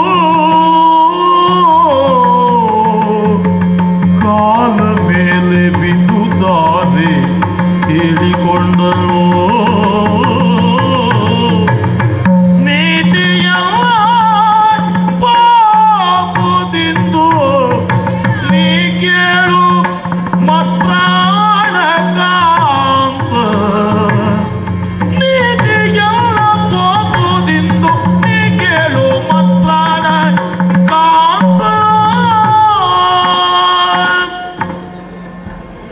ಸ್ವಾಮಿ, ಹೇಳ್ತಾರ ಬೇಡ ಬೇಡ ಬೇಡ ಯಾಕೆ ಬೇಡ? ಎಂದು ಯುದ್ಧ ಬೇಡ. ನಿಮ್ಮಲ್ಲಿ ಎಷ್ಟೋ ಬಾರಿ ಯುದ್ಧ ನಡೆದಿದ್ದರೂ ಕೂಡ ಸೋತು ಬಿದ್ದಂತಹ ಸುಗ್ರೀವ ಎಷ್ಟೋ ತಿಂಗಳುಗಳು ಕಳೆದ ಬಳಿಕ ನಿಮ್ಮನ್ನು ಮತ್ತೆ ಕರೆಯುತ್ತಿದ್ದ. ಇಂದು ಸೋತವನು ಮತ್ತೊಮ್ಮೆ ಹಿಂದೆ ಕರೆಯಬೇಕಾಗಿದ್ದರೆ ಏವನ ಎಲೆಗಾರಿಕೆ. ಹಾಗಾದರೆ ರಾಮನ ಬಲದಿಂದಲೇ ಕರೆಯುತ್ತಿದ್ದಾನೆ. ಬೇಡ, ಸಂಧ್ಯಾಕಾಲ ಸಮೀಪಿಸಿತು. ಇಂದು ರಾತ್ರಿಯ ಯುದ್ಧದಲ್ಲಿ ಎಂತಹ ಅಪಾಯ ಗಂಡಾಂತರಗಳು ಬಂದಿದ್ದೋ ಹೇಳಬರುವುದಿಲ್ಲ. ಆದ್ದರಿಂದ ಇಂದಿನ ದಿನವನ್ನು ನಾವು ಕಳೆಯೋಣ, ನಾಳೆ ನೋಡಿಕೊಳ್ಳೋಣ. ಸ್ವಾಮಿಯೇ, ಅಷ್ಟೇ ಅಲ್ಲ, ಈ ಕಿಷ್ಕಿಂಧೆಯ ಸುತ್ತಮುತ್ತ ಮೇಲೆ ಕೆಳಗೆ ನೋಡಿದರೆ ನನಗೆಲ್ಲ ಅಮಕ್ಕಳಗಳೇ ಕಾಣಿಸುತ್ತಿವೆ. ನೀನು ಕಾಣುತ್ತಿದ್ದೆ, ಹೇಳು. ನಿಮ್ಮ ತೇಜಸ್ಸಿನಿಂದ ಕೂಡಿದಂತಹ ಮುಖ ಕಳಾಶೂನ್ಯವಾಗಿದೆ. ಆಹಾ, ಏನು ಮಾಡುತ್ತಿದ್ದೀರಿ? ನಿನ್ನಲ್ಲೇ ಕಾಲಿದ್ದ ನೆಲವನ್ನು ಕಿತ್ತುತ್ತಿದ್ದೀರಲ್ಲ, ಕೈಯಿಂದ ತಲೆಯನ್ನು ಸುರಿಸಿಕೊಳ್ಳುತ್ತಿದ್ದೀರಿ. ಅಯ್ಯೋ ಅಯ್ಯೋ ಅಯ್ಯೋ. ಆಕಾಶವನ್ನು ನೋಡಿದರೆ ಕಾನೋಡ ಕವಿದಿದೆ. ಕಿಷ್ಕಿಂಧೆಯಲ್ಲಿ ಮಾತ್ರ ಇದೆಲ್ಲವೂ ಅಪಶಕುನಗಳು, ಅಮಂಗಳಗಳು. ಎಲ್ಲಕ್ಕಿಂತ ಹೆಚ್ಚಾಗಿ ನನ್ನ ಮನಸ್ಸಿನಲ್ಲಿ ಭಯ. ನಾನು ಪತಿವ್ರತೆ ಎಂಬ ಆತ್ಮವಿಶ್ವಾಸ ನನಗಿದೆ. ಪತಿವ್ರತೆಯಾದ ನನ್ನ ಚಿತ್ತದಲ್ಲಿ ಇವರಿಗೆ ನಿಮ್ಮ ವಿಷಯದಲ್ಲಿ ಭಯ ಮೂಡಿದ್ದಿಲ್ಲ, ಸಂಶಯ ಪಟ್ಟದಿಲ್ಲ. ಇಂದು ಭಯ ಮೂಡುವುದರಿಂದ, ಸಂಶಯಗ್ರಸ್ತಳಾದ್ದರಿಂದ ದೇವ, ಇಂದು ಯುದ್ಧಕ್ಕೆ ಹೋಗುವುದು ಬೇಡ ಬೇಡ ಬೇಡ ಅಂತ ಬೇಡಿಕೊಳ್ಳುತ್ತೇನೆ.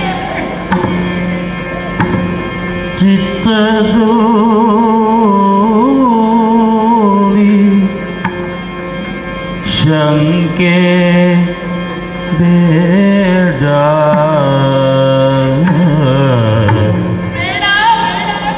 ಚಿತ್ತದವೇ ಶಂಕೆ ಬೇಡ. ಚಿತ್ತದಲ್ಲಿ ಶಂಕೆ ಬೇಡ.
ಶಂಕೆ ಬೇಡ ರಮಣಿ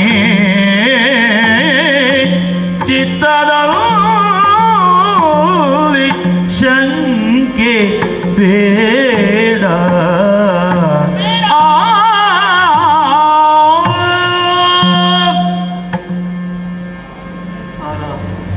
ದೇವಾ, ನಿನ್ನ ಕಣ್ಣಲ್ಲಿ ಕಣ್ಣೀರನ್ನು ಕಂಡವನಾನಲ್ಲ. ನಿನ್ನ ಮನಸ್ಸಿನ ಅಂತರಾಳದಲ್ಲಿ ಏನಿದೆ ಎಂಬುದು ನನಗೂ ಚೆನ್ನಾಗಿ ತಿಳಿದಿದೆ. ಯಾಕೋ ಮನಸ್ಸಿನಲ್ಲಿ ಸಂಶಯ. ಹೌದು, ನಾನು ತಿಳಿದಿದ್ದೇನೆ. ತಿಳಿದಕ್ಕೂ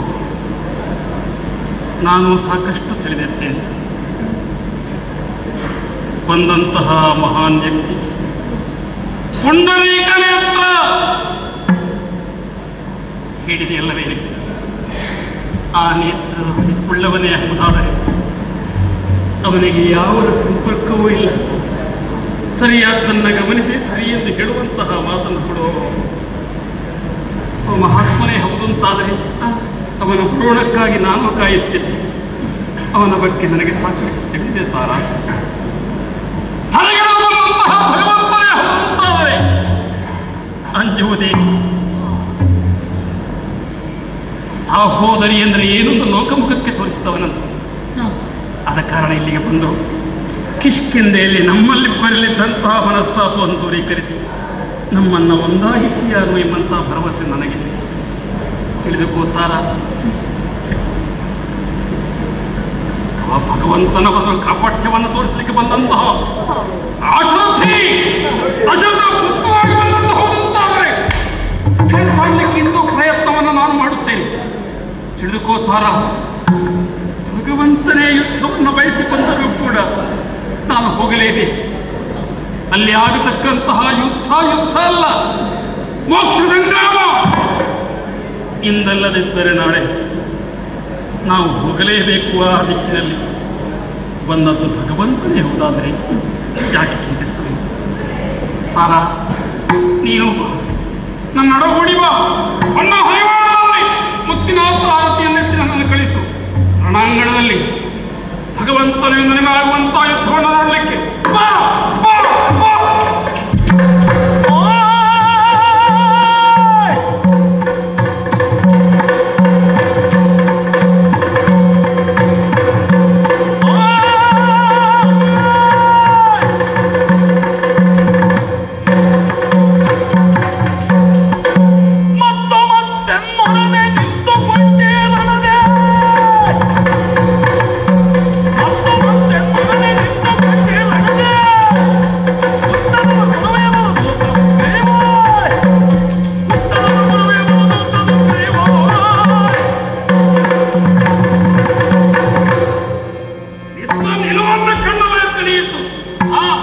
ಬೆನ್ನಿನ ನೋವು ಇನ್ನೂ ಹೋಗಲಿಲ್ಲ.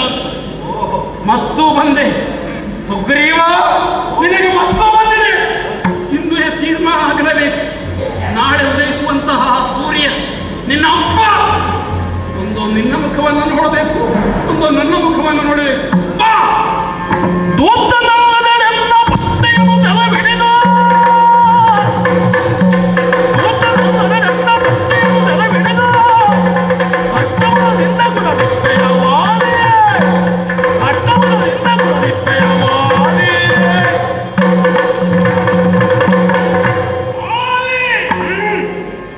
ನಿನ್ನಂತೆ ನಾನು ಇರುವಂತಹ ಭಾವನೆಯಿಂದಲೇ ಇದರಾಗಿ ವಿರೋಧಿಸುವುದಕ್ಕೆ ಮುಂದಾಗಿದ್ದಿ. ತಮ್ಮನಿರುವಂತಹ ವಾತ್ಸಲ್ಯ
ಅಲ್ಲಾಡಿದನು ತುದಿ ಬೆರಳನ ಉದಯ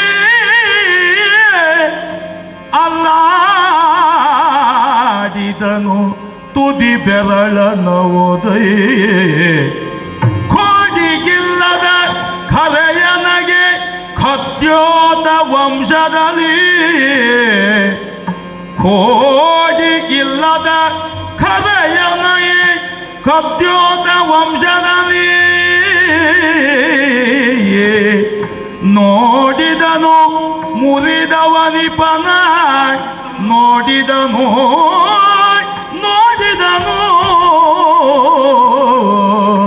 ಆ ಆ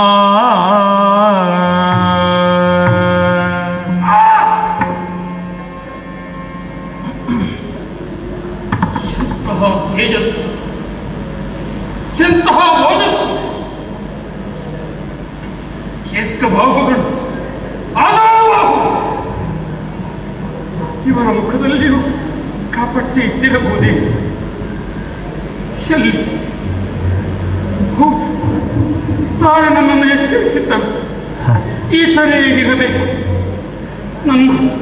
ನನ್ನ ಈ ವಾಣಿಯ ಮರಣ ಭವಿಷ್ಯವನ್ನು ಚಿತ್ರಿಸಲಿಕ್ಕೆ ಬಂದಂತಹ, ತನ್ನ ಭವಿಷ್ಯವನ್ನು ಪ್ರಸರಿಸಲಿಕ್ಕೆ ಬಂದಂತಹ ಅವನನ್ನೇ ಮಾತನಾಡಿಸುತ್ತೇನೆ. ಅಯ್ಯೋ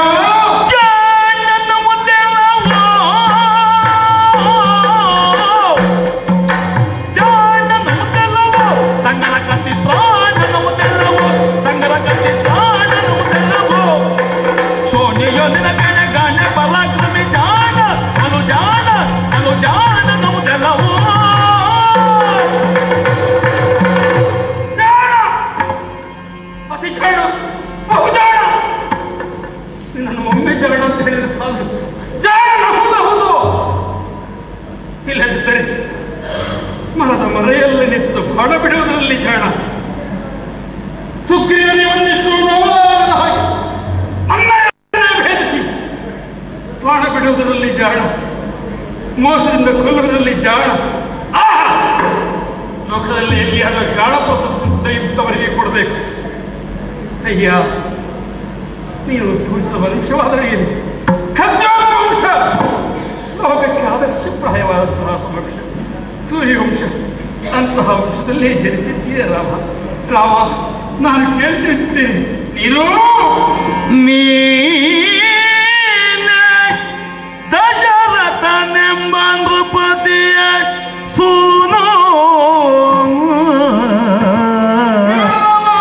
ನೀನೇ ದಶರಥ ನೃಪತಿಯ ಸೂನು, ಸಾಮ್ರಾಜ್ಯಕ್ಕೆ ಸಲ್ಲದೆ ಕಾನನವ ಪೊಕ್ಕ ಬಲೆಯನು ಹೋಗಾಡಿ ಅತಿ ಬಲನು ನೀನೇ. ಸಾಮ್ರಾಜ್ಯಕ್ಕೆ ಸಲ್ಲದೆ ಕಾನನವ ಪೊಕ್ಕ ಬಲೆಯನು ಹೋಗಾಡಿ ಅತಿ ಬಲನು ನೀನೇ. ನೀನೇ ನೀನೇ ದಶರಥ ನೃಪತಿಯ ಸೂನು, ನೀನೇ ದಶರಥ ನೃಪತಿಯ ಸೂನು ದೀನೇ.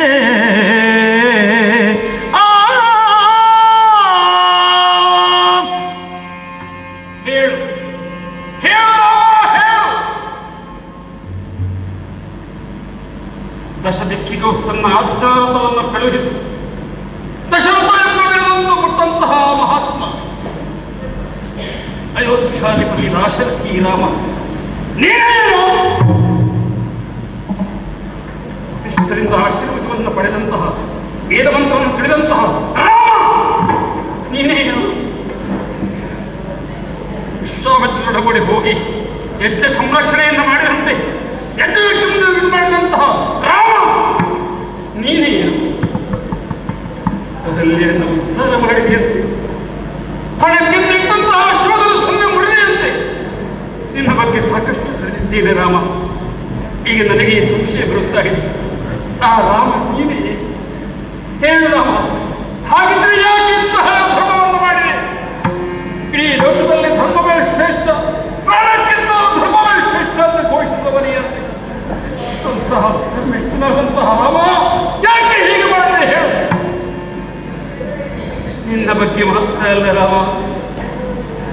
ನಿನ್ನ ವಂಶದ ಪ್ರತಿಯೊಬ್ಬರ ಬಗ್ಗೆಯೂ ನಾನು ತಿಳಿದಿದ್ದೇನೆ.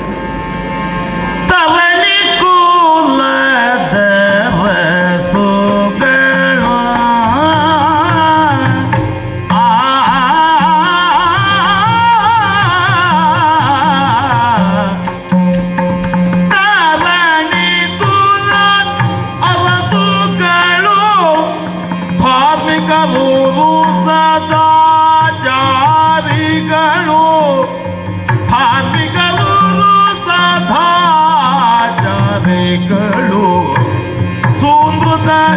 ಚರಿತ ರಖಿಗ ಮರರು ಸೂಂದ್ರದ ಚರಿತ ರಖಿಗನ ಗಮರು ಶುದ್ಧ ವಿಶುದ್ಧ ಶುದ್ಧ ವಿಶುದ್ಧ ಗುಣಯುತರು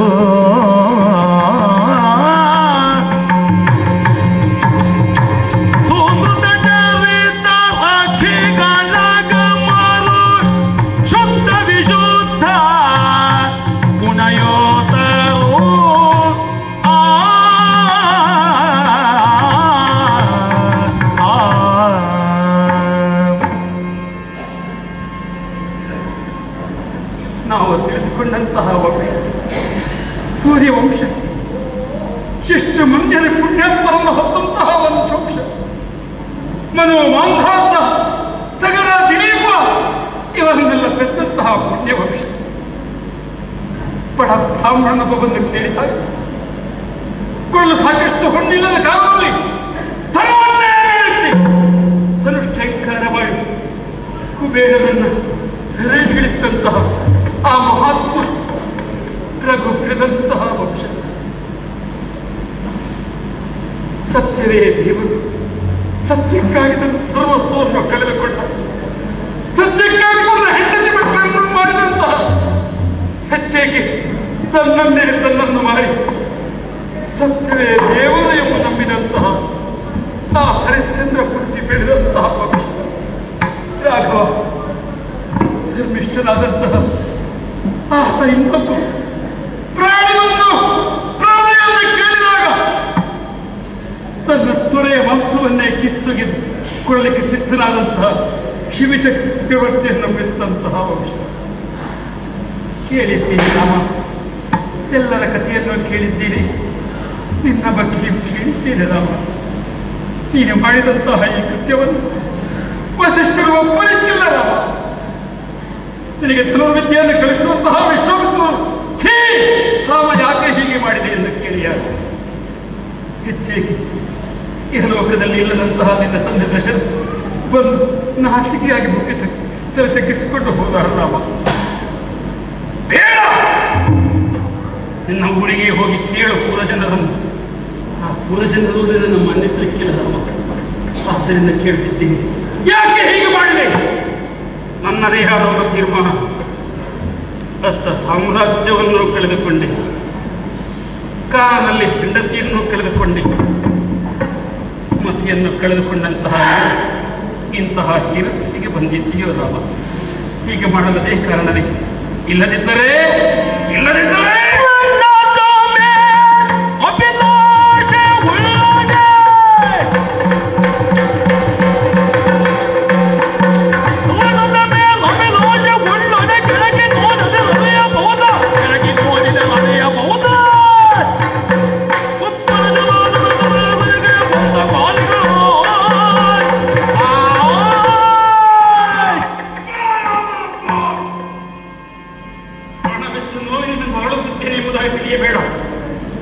ನಕ್ಷತ್ರ ತೇಜಸ್ಸನ್ನೇ ಹೆಚ್ಚಿಸಬೇಕೆಂಬಂತ ಬಯಕೆಯಾಗುತ್ತಾದರೆ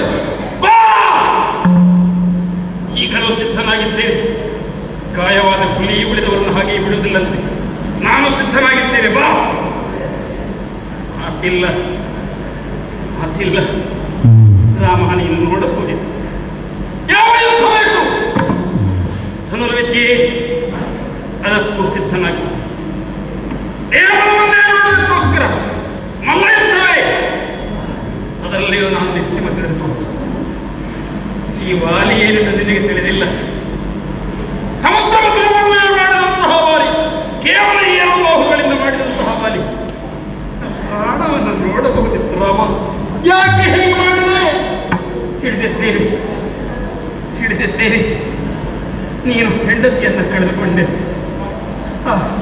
ಅದಕ್ಕೆ ಸಹಾಯಕನಾಗಿ ಯಾರನ್ನು ನೀವು ಬರೀ ಹೇಳಿದೆ?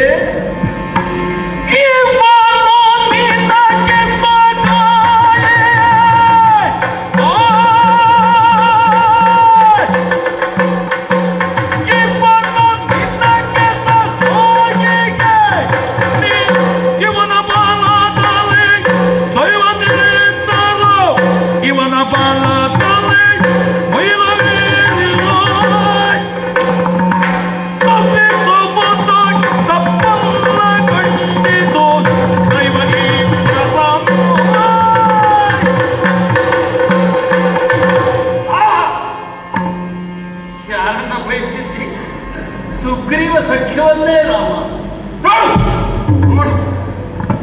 ನನ್ನೆಲ್ಲ ಅರಜೀವ ಹೊಂದಿದ್ದಂತಹ ಈ ವಾಲಿಯ ಮುಂದೆಯು ಮಾಡುವುದನ್ನು ನೋಡು. ಹಾಲ ಮುಚ್ಚಿಯಲ್ಲಿ ನನ್ನ ಪಾತ್ರೆಯಲ್ಲಿ ಬಿದ್ದಿದ್ದಾನೆ. ಕತ್ತೆತ್ತು ನೋಡಲು ತೀರಿಲ್ಲ.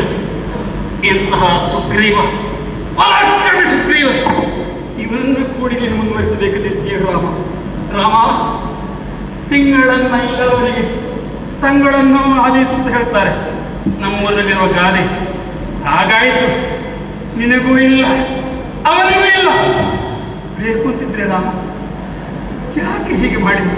ರಾಮ, ನಿನ್ನ ಸೀತೆಯ ಆದ ಸೆಕೆಂಡ್ನ ಆಧಿಪತ್ಯದಲ್ಲಿ ಇದ್ದೇವೆ ಅಂತ ತಿಳಿದರೆ ರಾಮ,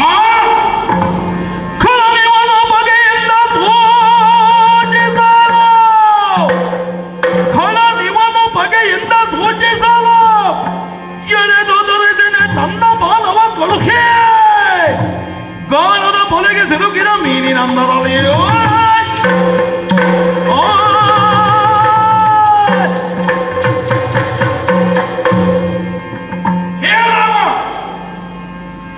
ಸಕಂಠನ ಆಧಿಪತ್ಯದಲ್ಲಿ ಸೀತೆ ಇದ್ದಾಳೆ ಅಂತಾದರೆ ಈ ಸುಗ್ರೀವ ಬೇಕೇ ರಾಮ? ಕಿಷ್ಕಿಂಧೆಯ ಜನ ಸೆಣಸಬೇಕೆ? ಬೆವರು ಸುರಿಸಬೇಕು? ಬೇಡ, ಕೂತಲ್ಲಿಯೇ ಹೇಳಿ ಕಳುಹಿಸುತ್ತಿದ್ದೆ, ಸೀತೆಯನ್ನ ಕರೆದುಕೊಂಡು ಬಾ ಎಂಬುದಾಗಿ. ಇಲ್ಲದಿದ್ದಲ್ಲಿ ಮಗ ಅಂಗದನ್ನ ಕಳಿಸುತ್ತಿದ್ದೆ. ಮತ್ತೆಯೂ ಸೀತೆ ಬರದಿದ್ದರೆ ಬಿಡು. ಕಿಷ್ಕಿಂಧೆಯಲ್ಲೇ ಕುಳಿತು ಕಾಮರೂಪಿಯಾದಂತಹ ನನ್ನ ಪಾದವನ್ನು ಬಳಸಿ ತ್ರಿಕೂಟಾಚಲ ಲಂಕೆಯನ್ನೇ ತಂದು ನಿನ್ನ ಪಾದಪಟ್ಟದಲ್ಲಿ ಇಡ್ತಿದ್ದೆ. ಆ ಭಾಗ್ಯ ನಿನಗಿಲ್ಲ, ಆ ಯೋಗ ನನಗಿಲ್ಲ. ಏನು ಮಾಡಲು? ಒಂದು ರೀತಿಯಲ್ಲಿ ನಾನು ದುಃಖಿಸುತ್ತೇನೆ ಎಂಬುದಾಗಿ ತಿಳಿದುಕೊಳ್ಳಬೇಡ. ನೋವಿನಲ್ಲ ಪಡುವುದು ನಾನು ನೋವಿನಲ್ಲ ರಾಮ. ಈ ವಸುಂಧರಾ ರಮಣ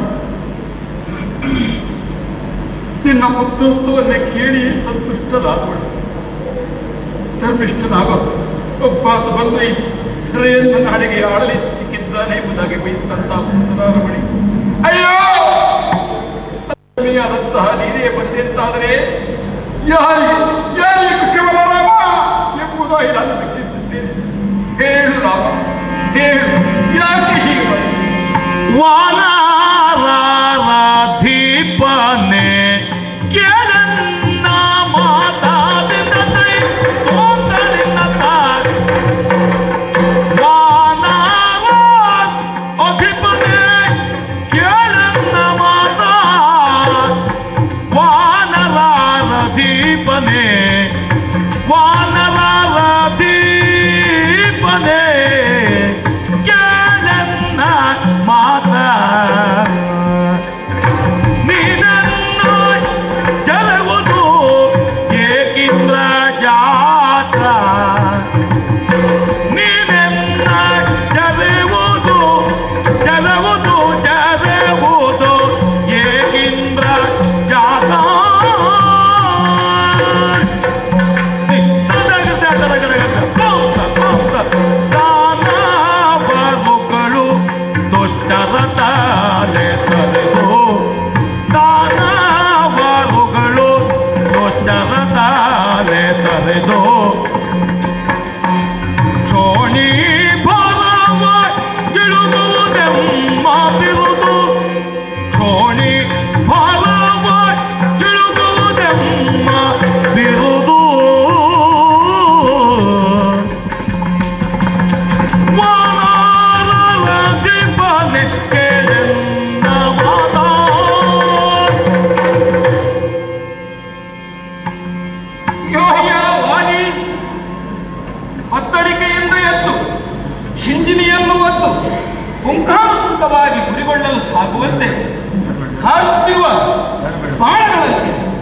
ನಿನ್ನ ಬಾಯಿಂದ ಹೊರಟಂತಹ ಮಾತುಗಳನ್ನು ನಾನು ಆಲಿಸಿದೆ.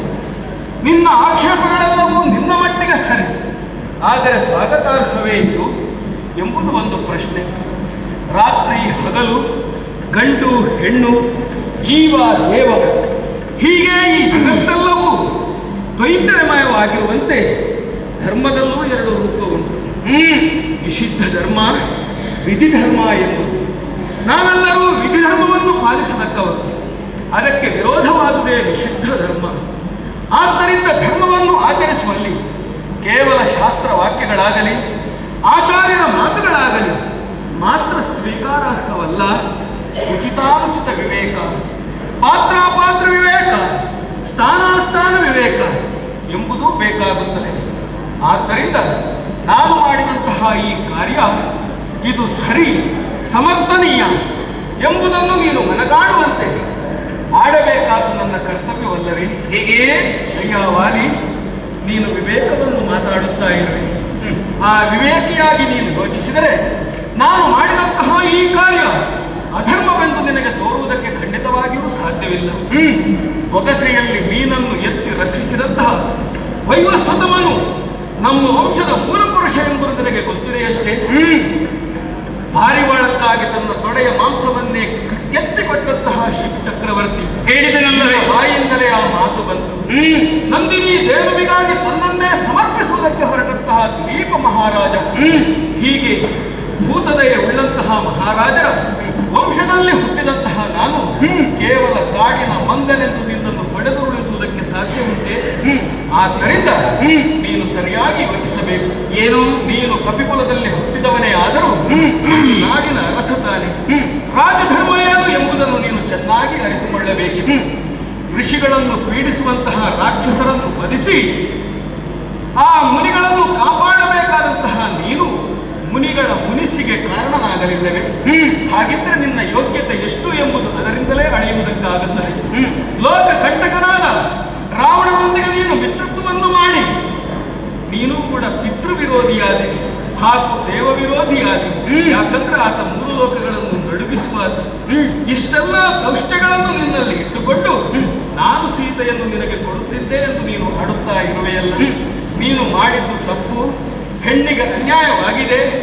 ಮಾತ್ರವಲ್ಲ, ಅನ್ಯಾಯ ಅನಾಚಾರವನ್ನು ಮಾಡುತ್ತಿರುವಂತಹ ನಿನ್ನನ್ನು ಶಿಕ್ಷಿಸಬೇಕಾದ ನನ್ನ ಕರ್ತವ್ಯ ಎಂಬ ಕಾರಣದಿಂದ ನಿನಗೆ ನಾನು ಬಾಣವನ್ನು ಹೊಡೆದಿದ್ದೇನೆ. ರಾಮ, ವಾಲಿಂದಾದಂತ ಅಪರಾಧವನ್ನು ಹೇಳು. ಅಂತ ಅಪರಾಧ ಏನಾದರೂ ಮಾಡಿದ್ದೇನೆ ನಾನು? ನ್ಯಾಯವೇ? ನ್ಯಾಯವೇ ತಮ್ಮನ ಕತ್ತಿಗೆ ಮೊಟ್ಟು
ನಾನೇನು ತಪ್ಪು ಮಾಡಿದ್ದೇನೆ ಎಂದು ನೀನು ಪ್ರಶ್ನಿಸುತ್ತಾ ಇರುವೆಯಲ್ಲ.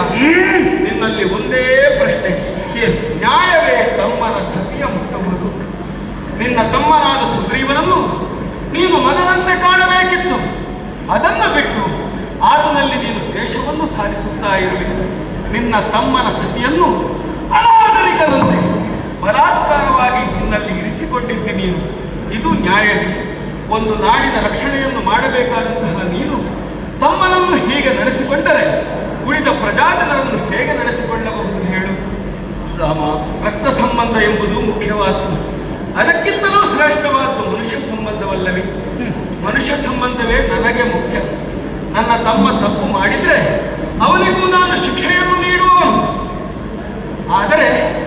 ರಕ್ತ ಸಂಬಂಧ ಎಂಬುದು ಮನುಷ್ಯ ಸಂಬಂಧಗಳನ್ನು ಗಟ್ಟಿಗೊಳಿಸುವುದಕ್ಕೆ ಬೇಕಾಗುತ್ತದೆ. ಆದ್ದರಿಂದ ಒಬ್ಬ ವ್ಯಕ್ತಿ ಅಣ್ಣ, ತಮ್ಮ, ತಂದೆ, ತಾಯಿ ಇತ್ಯಾದಿ ರಕ್ತ ಸಂಬಂಧವನ್ನು ಗಟ್ಟಿಗೊಳಿಸಬೇಕು. ಅದರ ಬಗೆಗೆ ಒಲವುಳ್ಳವನಾಗಿರಬೇಕು. ನಿನ್ನ ತಮ್ಮನನ್ನು ತುಚ್ಛವಾಗಿ ಕಂಡು ನಿಕೃಷ್ಟ ರೀತಿಯಿಂದ ನೀನು ವರ್ತಿಸಿದ್ದಕ್ಕೆ ಇದೇ ಶಿಕ್ಷೆ. ಅಲ್ಲೇ ಅವನನ್ನು ಪೀಡಿಸಿದ್ದೇನೆ ಸಹಜ. ಅಚಾತುರ್ಯವನ್ನು ಆಗಿ ಹೋಗಿದೆ. ಆದರೆ ಅದಕ್ಕೆ ನನಗೆ ಮರಣದಂತಲೇ ಶಿಕ್ಷೆ ರಾಮ. ಹಾಗೆ ಹೇಳು. ಮುಂದಿನ್ನು ಬದುಕಬೇಕೆಂಬಾಸೆ ನಿನಗೆ, ಮುಂದಿನ್ನು ಬದುಕಬೇಕೆಂಬಾಸೆ ಉಂಟೆ, ಮುಂದಿನ್ನು ಬದುಕಬೇಕೆಂಬಾಸೆ ಉಂಟೆ, ಹಿಂದೆ ಕರೆವೆ ಬಾಣ ನೋಯದಂತೆ, ಹಿಂದೆ ಕರೆವೆ ಬಾಣ ಅದು ನೋಯದಂತೆ, ಒಂದೇ ಬುದ್ಧಿಯೋ ಎಲ್ಲ ಸತ್ಯವ ಬಿಡದೆ, ಒಂದೇ ಬುದ್ಧಿಯೋ ಎಲ್ಲ ಸತ್ಯವ ಬಿಡದೆ, ಚಂದವಾಗಿರುವುದು ಚಂದವಾಗಿರುವುದು ಸರ್ವರು ಕಡೆಗೆ, ಚಂದವಾಗಿರುವುದು ಸರ್ವರು ಕಡೆಗೆ.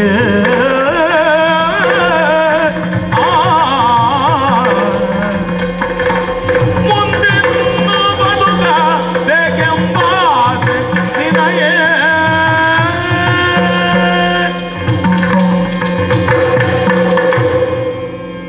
ಮಾಲಿ, ತಮ್ಮನ ಮಡದಿಯನ್ನು ಮಗಳಂತೆ ಕಾಪಾಡಬೇಕಾದ ನಿನ್ನ ಕರ್ತವ್ಯವಾಗಿತ್ತು. ಆದರೆ ನೀನು ಬಹಳ ನೀಚವಾಗಿ ನಡೆಸಿಕೊಂಡೆ. ಈ ತಪ್ಪಿಗೆ ನಮ್ಮ ಶಾಸ್ತ್ರ ವಿಧಿಯಂತೆ ಒದೆಯೇ ಶಿಕ್ಷೆಯಾಗಿರುತ್ತದೆ.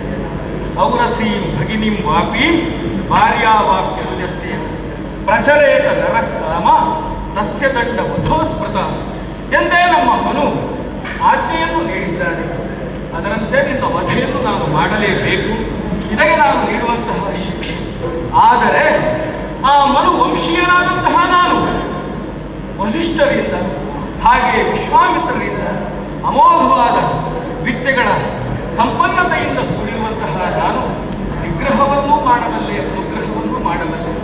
ಕೇವಲ ನಿನ್ನನ್ನು ಕೊಲ್ಲುವುದೇ ನನ್ನ ಉದ್ದೇಶವಲ್ಲ. ದುಷ್ಟರ ತನ ನಾಶವಾಗಬೇಕು, ಧರ್ಮವನ್ನು ಭೂಮಿಯಲ್ಲಿ ಉಳಿಸಬೇಕು, ಭೂಮಿಯ ಭಾರ ದೂರವಾಗಬೇಕು. ಇದೇ ನನ್ನ ಪ್ರಧಾನವಾದ ಲಕ್ಷ್ಯ. ನೀನು ನಿನ್ನ ನೀಚ ಪ್ರವೃತ್ತಿಯನ್ನೆಲ್ಲ ತೊರೆದು ನಿನ್ನ ದುಷ್ಟತನವನ್ನು ಬಿಟ್ಟು ಒಬ್ಬ ಸಜ್ಜನಾಗಿ ಬದುಕುವುದನ್ನು ಮನಸ್ಸು ಮಾಡಿದರೆ ನಿನ್ನನ್ನು ನಾನು ಖಂಡಿತವಾಗಿ ಒಲಿಸುವುದಿಲ್ಲ. ನಿನಗೆ ಪ್ರಯೋಗಿಸಿದಂತಹ ಬಾಣವನ್ನು ಹಿಂದೆ ತೆಗೆಯುತ್ತೇನೆ. ಬದುಕುವುದಕ್ಕೆ ಅವಕಾಶವನ್ನು ಮಾಡಿಕೊಡುತ್ತೇನೆ.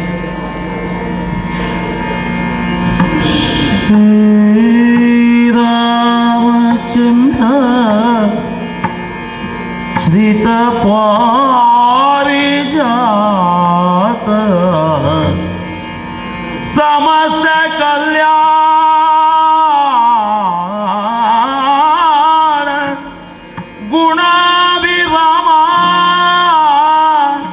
ಗುಣಾಭಿರಾಮ ಗುಣಾಭಿರಾಮ ರಾಮ ರಾಮ ರಾಮ ರಾಮ ರಾಮ ರಾಮ ನಿನ್ನ ಬಾಣ ತಾಗಿದ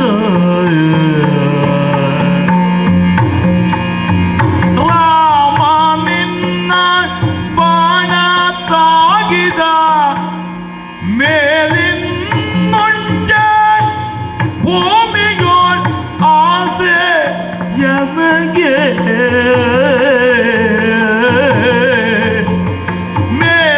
ಮೇಲಿನುಂಟಿ ಭೂಮಿಯೋ ಆಸೆ ಎನಗೆ ರಾಮ ರಾಮ ಕಾಮಿತ ಬೇರಿಲ್ಲ ಚಿತ್ತದೇ ಕಾಮಿತ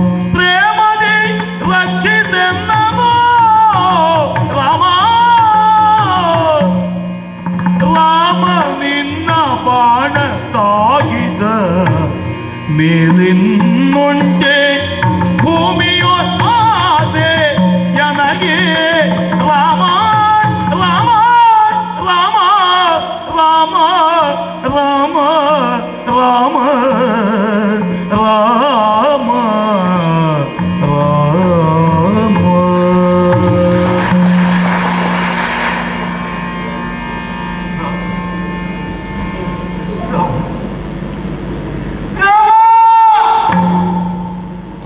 ಹೇಳಿಲ್ಲ ದೇವ, ಆ ಬಾಣದಿಂದ ನಿಯಂತ್ರಣದಲ್ಲಿಲ್ಲ. ಕೈಯಲ್ಲಿ ಹಿಡಿದು ನಿಯಂತ್ರಿಸುತ್ತೇನೆಂಬ ಭ್ರಮೆಯಲ್ಲಿ ಒಳಗಾದ ಪಾಲಿ ಕೈ ಬಿಟ್ಟು ನೋಡಿ ಎಂಬುದಾಗಿ ಹೇಳಿದೆಯಲ್ಲ ರಾಮ. ಕೈ ಬಿಟ್ಟು ಆ ನೋವು ಈಗಿಲ್ಲ ರಾಮ, ಆ ವೇದನೆ ಈಗಿಲ್ಲ. ಅದರ ಬದಲಾಗಿ ಬಾಳುವ ಹೃದಯವನ್ನು ಭೇದಿಸಿ ನನಗೆ ಜ್ಞಾನೋದಯವನ್ನ ಮಾಡಿದೆ ರಾಮ. ರಾಮ, ನೀನ್ಯಾರೆಂದು ನನಗೆ ಸ್ಮರಿಸರಮ್ಮ. ನಾನು ತಿಳಿದ ಆ ರಾಮನಿಲ್ಲ, ಇದು ನನ್ನ ಲಾಭ. ಯಾರನ್ನು ಬಯಸಿ ಇಷ್ಟು ನನಗೆ ಈ ಜೀವನ ಇಟ್ಟುಕೊಂಡಿದ್ದೇನೋ ಆ ರಾಮನೇ ಬಂದಿದ್ದಾನೆ ಅಂದ ಮೇಲೆ ರಾಮ, ನಿನ್ನಲ್ಲಿ ಒಂದು ಪೀಡಿ. ಏನಯ್ಯ? ಈ ಧರಿತ್ರಿಗೆ ಬಂದ ಮೇಲೆ ನನ್ನಲ್ಲಿ ಕೆಲವು ಕರ್ತವ್ಯಗಳಿವೆ. ವಾರಿ ಹೀಗೆ ಬಿಟ್ಟು ಹೋದಂತಾಗಬಾರದು. ಕರ್ತವ್ಯವನ್ನು ನಿಭಾಯಿಸಲಿಕ್ಕೆ ಕಾಲಪುರುಷರಾದ ನಿನ್ನಲ್ಲಿ ಕೈ ಜೋಡಿ ಬೇಡುತ್ತಿದ್ದೇನೆ. ಅವಕಾಶವನ್ನು ಅವಕಾಶ ಏನಂತ? ಇತವಾ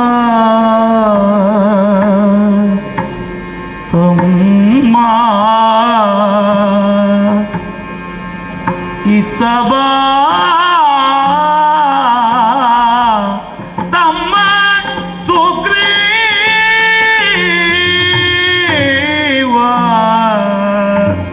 ಇತವಾ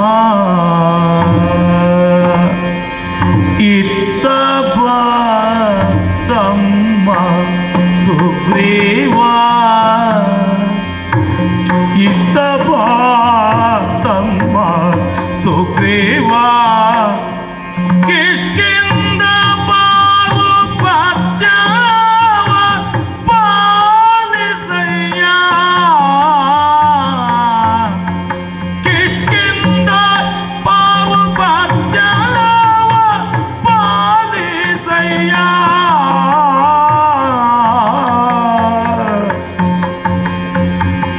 ಸತ್ಯವಂತೆ ತಾರಯ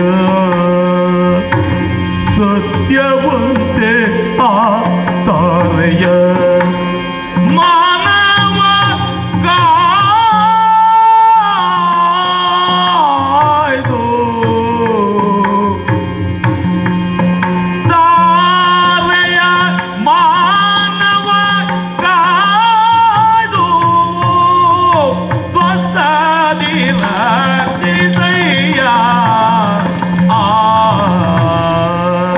ಇತವಾ ಇತವಾ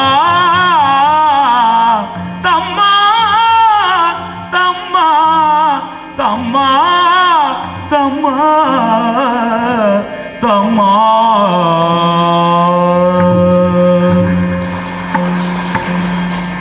ಸುಗ್ರೀವ, ಸಾಕಷ್ಟು ನಿನ್ನನ್ನು ನೋಯಿಸಿದ್ದೇನೆ. ನಿನ್ನ ಮನವನ್ನು ನೋಯಿಸಿದ್ದೇನೆ, ದೇಹವನ್ನು ಧರಿಸಿದ್ದೇನೆ. ಸುಗ್ರೀವ, ಎಂತಹ ಪುಣ್ಯಾತ್ಮ ನೀನು. ಈ ಮಹಾತ್ಮ ಬಯಸಿದ್ದರಿಂದ ಸಖ್ಯವಾಗಿ. ಸುಗ್ರೀವ, ನಾನು ಹೇಳುವಂತಹ ಮಾತು ಕಿಷ್ಕಿಂಧೆಯನ್ನು ಕಟ್ಟಿದವರು ಲೋಕಮುಖಕ್ಕೆ ವಾರದು ದಲಿತರು ಹೇಗೆ ಬಾಳಬೇಕು ಎಂಬುದಾಗಿ ತೋರಿಸಿದವರು. ನಮ್ಮಲ್ಲಿ ಜ್ಞಾನಿಗಳೆಲ್ಲವೇ ವಿದಗ್ಧರಾದಂತಹ ಹನುಮಂತರಿದ್ದಾರೆ, ಪರಮದೇವ ವಸ್ತುರಾದಂತಹ ಜಾಂಬವಂತಿದ್ದಾನೆ, ಪರಾಕ್ರಮಿ ನಳನೀಲ ಇವರೆಲ್ಲ ಇದ್ದಾರೆ. ಇನ್ನು ನಾನಿಲ್ಲದಿದ್ದರೆ ಸಂತೋಷದ ಒಪ್ಪಿಕೊಳ್ಳುತ್ತೇನೆ. ಸುಗ್ರೀವ ನನ್ನಕ್ಕಿಂತಲೂ ಶ್ರೇಷ್ಠನಾದಂತಹ ವ್ಯಕ್ತಿ, ಪರಮಾತ್ಮ ಗುರುತಿದ್ದಂತಹ ವ್ಯಕ್ತಿ. ಸುಗ್ರೀವ, ಕಿಷ್ಕಿಂದೆ ನಾಡು ನನ್ನ ಮಡದಿಯಾದ ತಾರಾದೇವಿಯನ್ನು ಗೌರವಪೂರ್ವಕವಾಗಿ ಕಾಡುವರೆ ಮಗುವಂಗಡ ಏನನ್ನು ತಿಳಿದೆ ಬುದ್ಧಿಯನ್ನ ಹೇಳಿ ರಾಮದಾಸನಾಗುವ ಹಾಗೆ ಅವನು ಅರಿವು ಅವಕಾಶದ ಕಲಿತೆ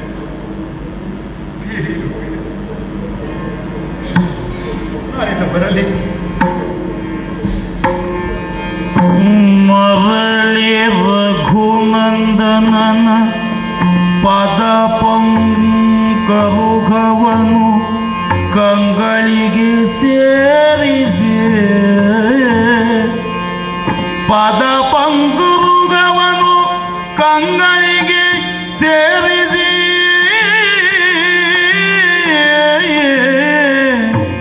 ಕರಪುಟಾಂಜಲಿಗಿಂದ ನುಡಿದನು ಕರಪುಟಾಂಜಲಿಯಿಂದ ನುಡಿದನು ದೈನ್ಯ ಭಾವದಲ್ಲಿ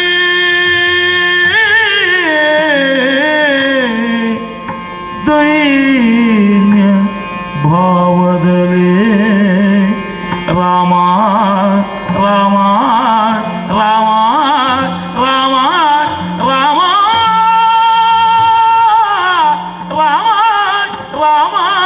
ರಾಮ ರಾಮ ರಾಮ ರಾಮ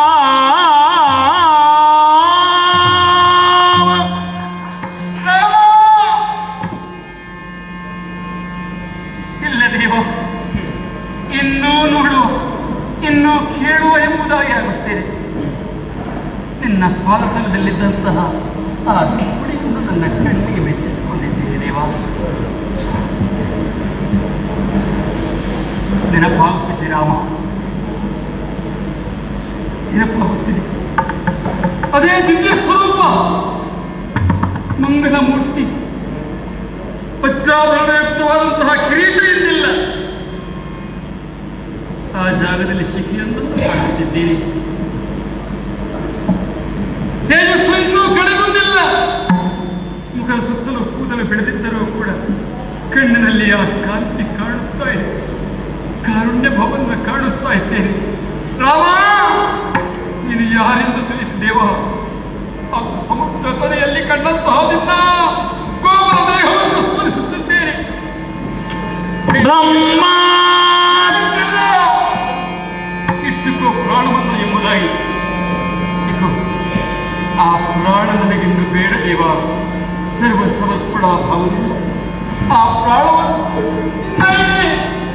ಈ ಸ್ವರಾವಕಾಶದಿಂದ ಜೀವನಕ್ಕೆ ಸಮರ್ಪಿಸಿದ ರಾಮ ರಾಮ. ಬ್ರಹ್ಮಾರ್ಪಣೋ ಬ್ರಹ್ಮಗವಿ ಬ್ರಹ್ಮೋಗ್ರ ಬ್ರಹ್ಮಣಾಗುತೋ ಬ್ರಹ್ಮೇವ ತೇನ ಗಂತವ್ಯೋ ಬ್ರಹ್ಮ ಕರ್ಮ ಸಮಾಧಿನ ಬ್ರಹ್ಮ ಕರ್ಮ ಸಮಾಧಿನ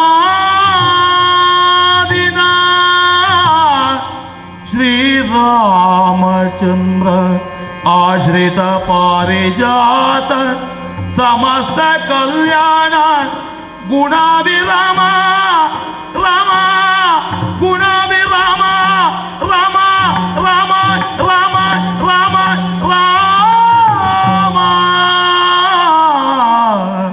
ರಾಮ ರಾಮ.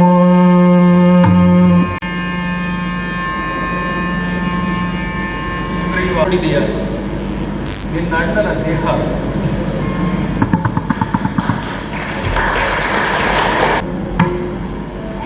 ಏನು ಮಾಡೋಣ? 4 ಸಮುದ್ರಗಳಲ್ಲಿ ಸ್ನಾನ ಮಾಡಿ ಅಧ್ಯಾವಂತನೆ ಮಾಡುತ್ತಿದ್ದ ಎಷ್ಟು ಪರಾಕ್ರಮವಿತ್ತು. ಆದರೆ ನೀತಿ ಇರಲಿಲ್ಲ.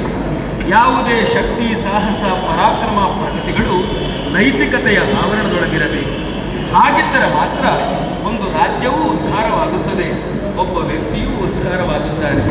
ಅದು ಬಿಟ್ಟರೆ ಸರ್ವನಾಶವಾಗುತ್ತಾನೆ ಎಂದು ವಾಲಿಯಿಂದಲೂ ತಿಳಿಯುವ ಹಾಗಾಯಿತು. ಇನ್ನು ಮೊದಲೇ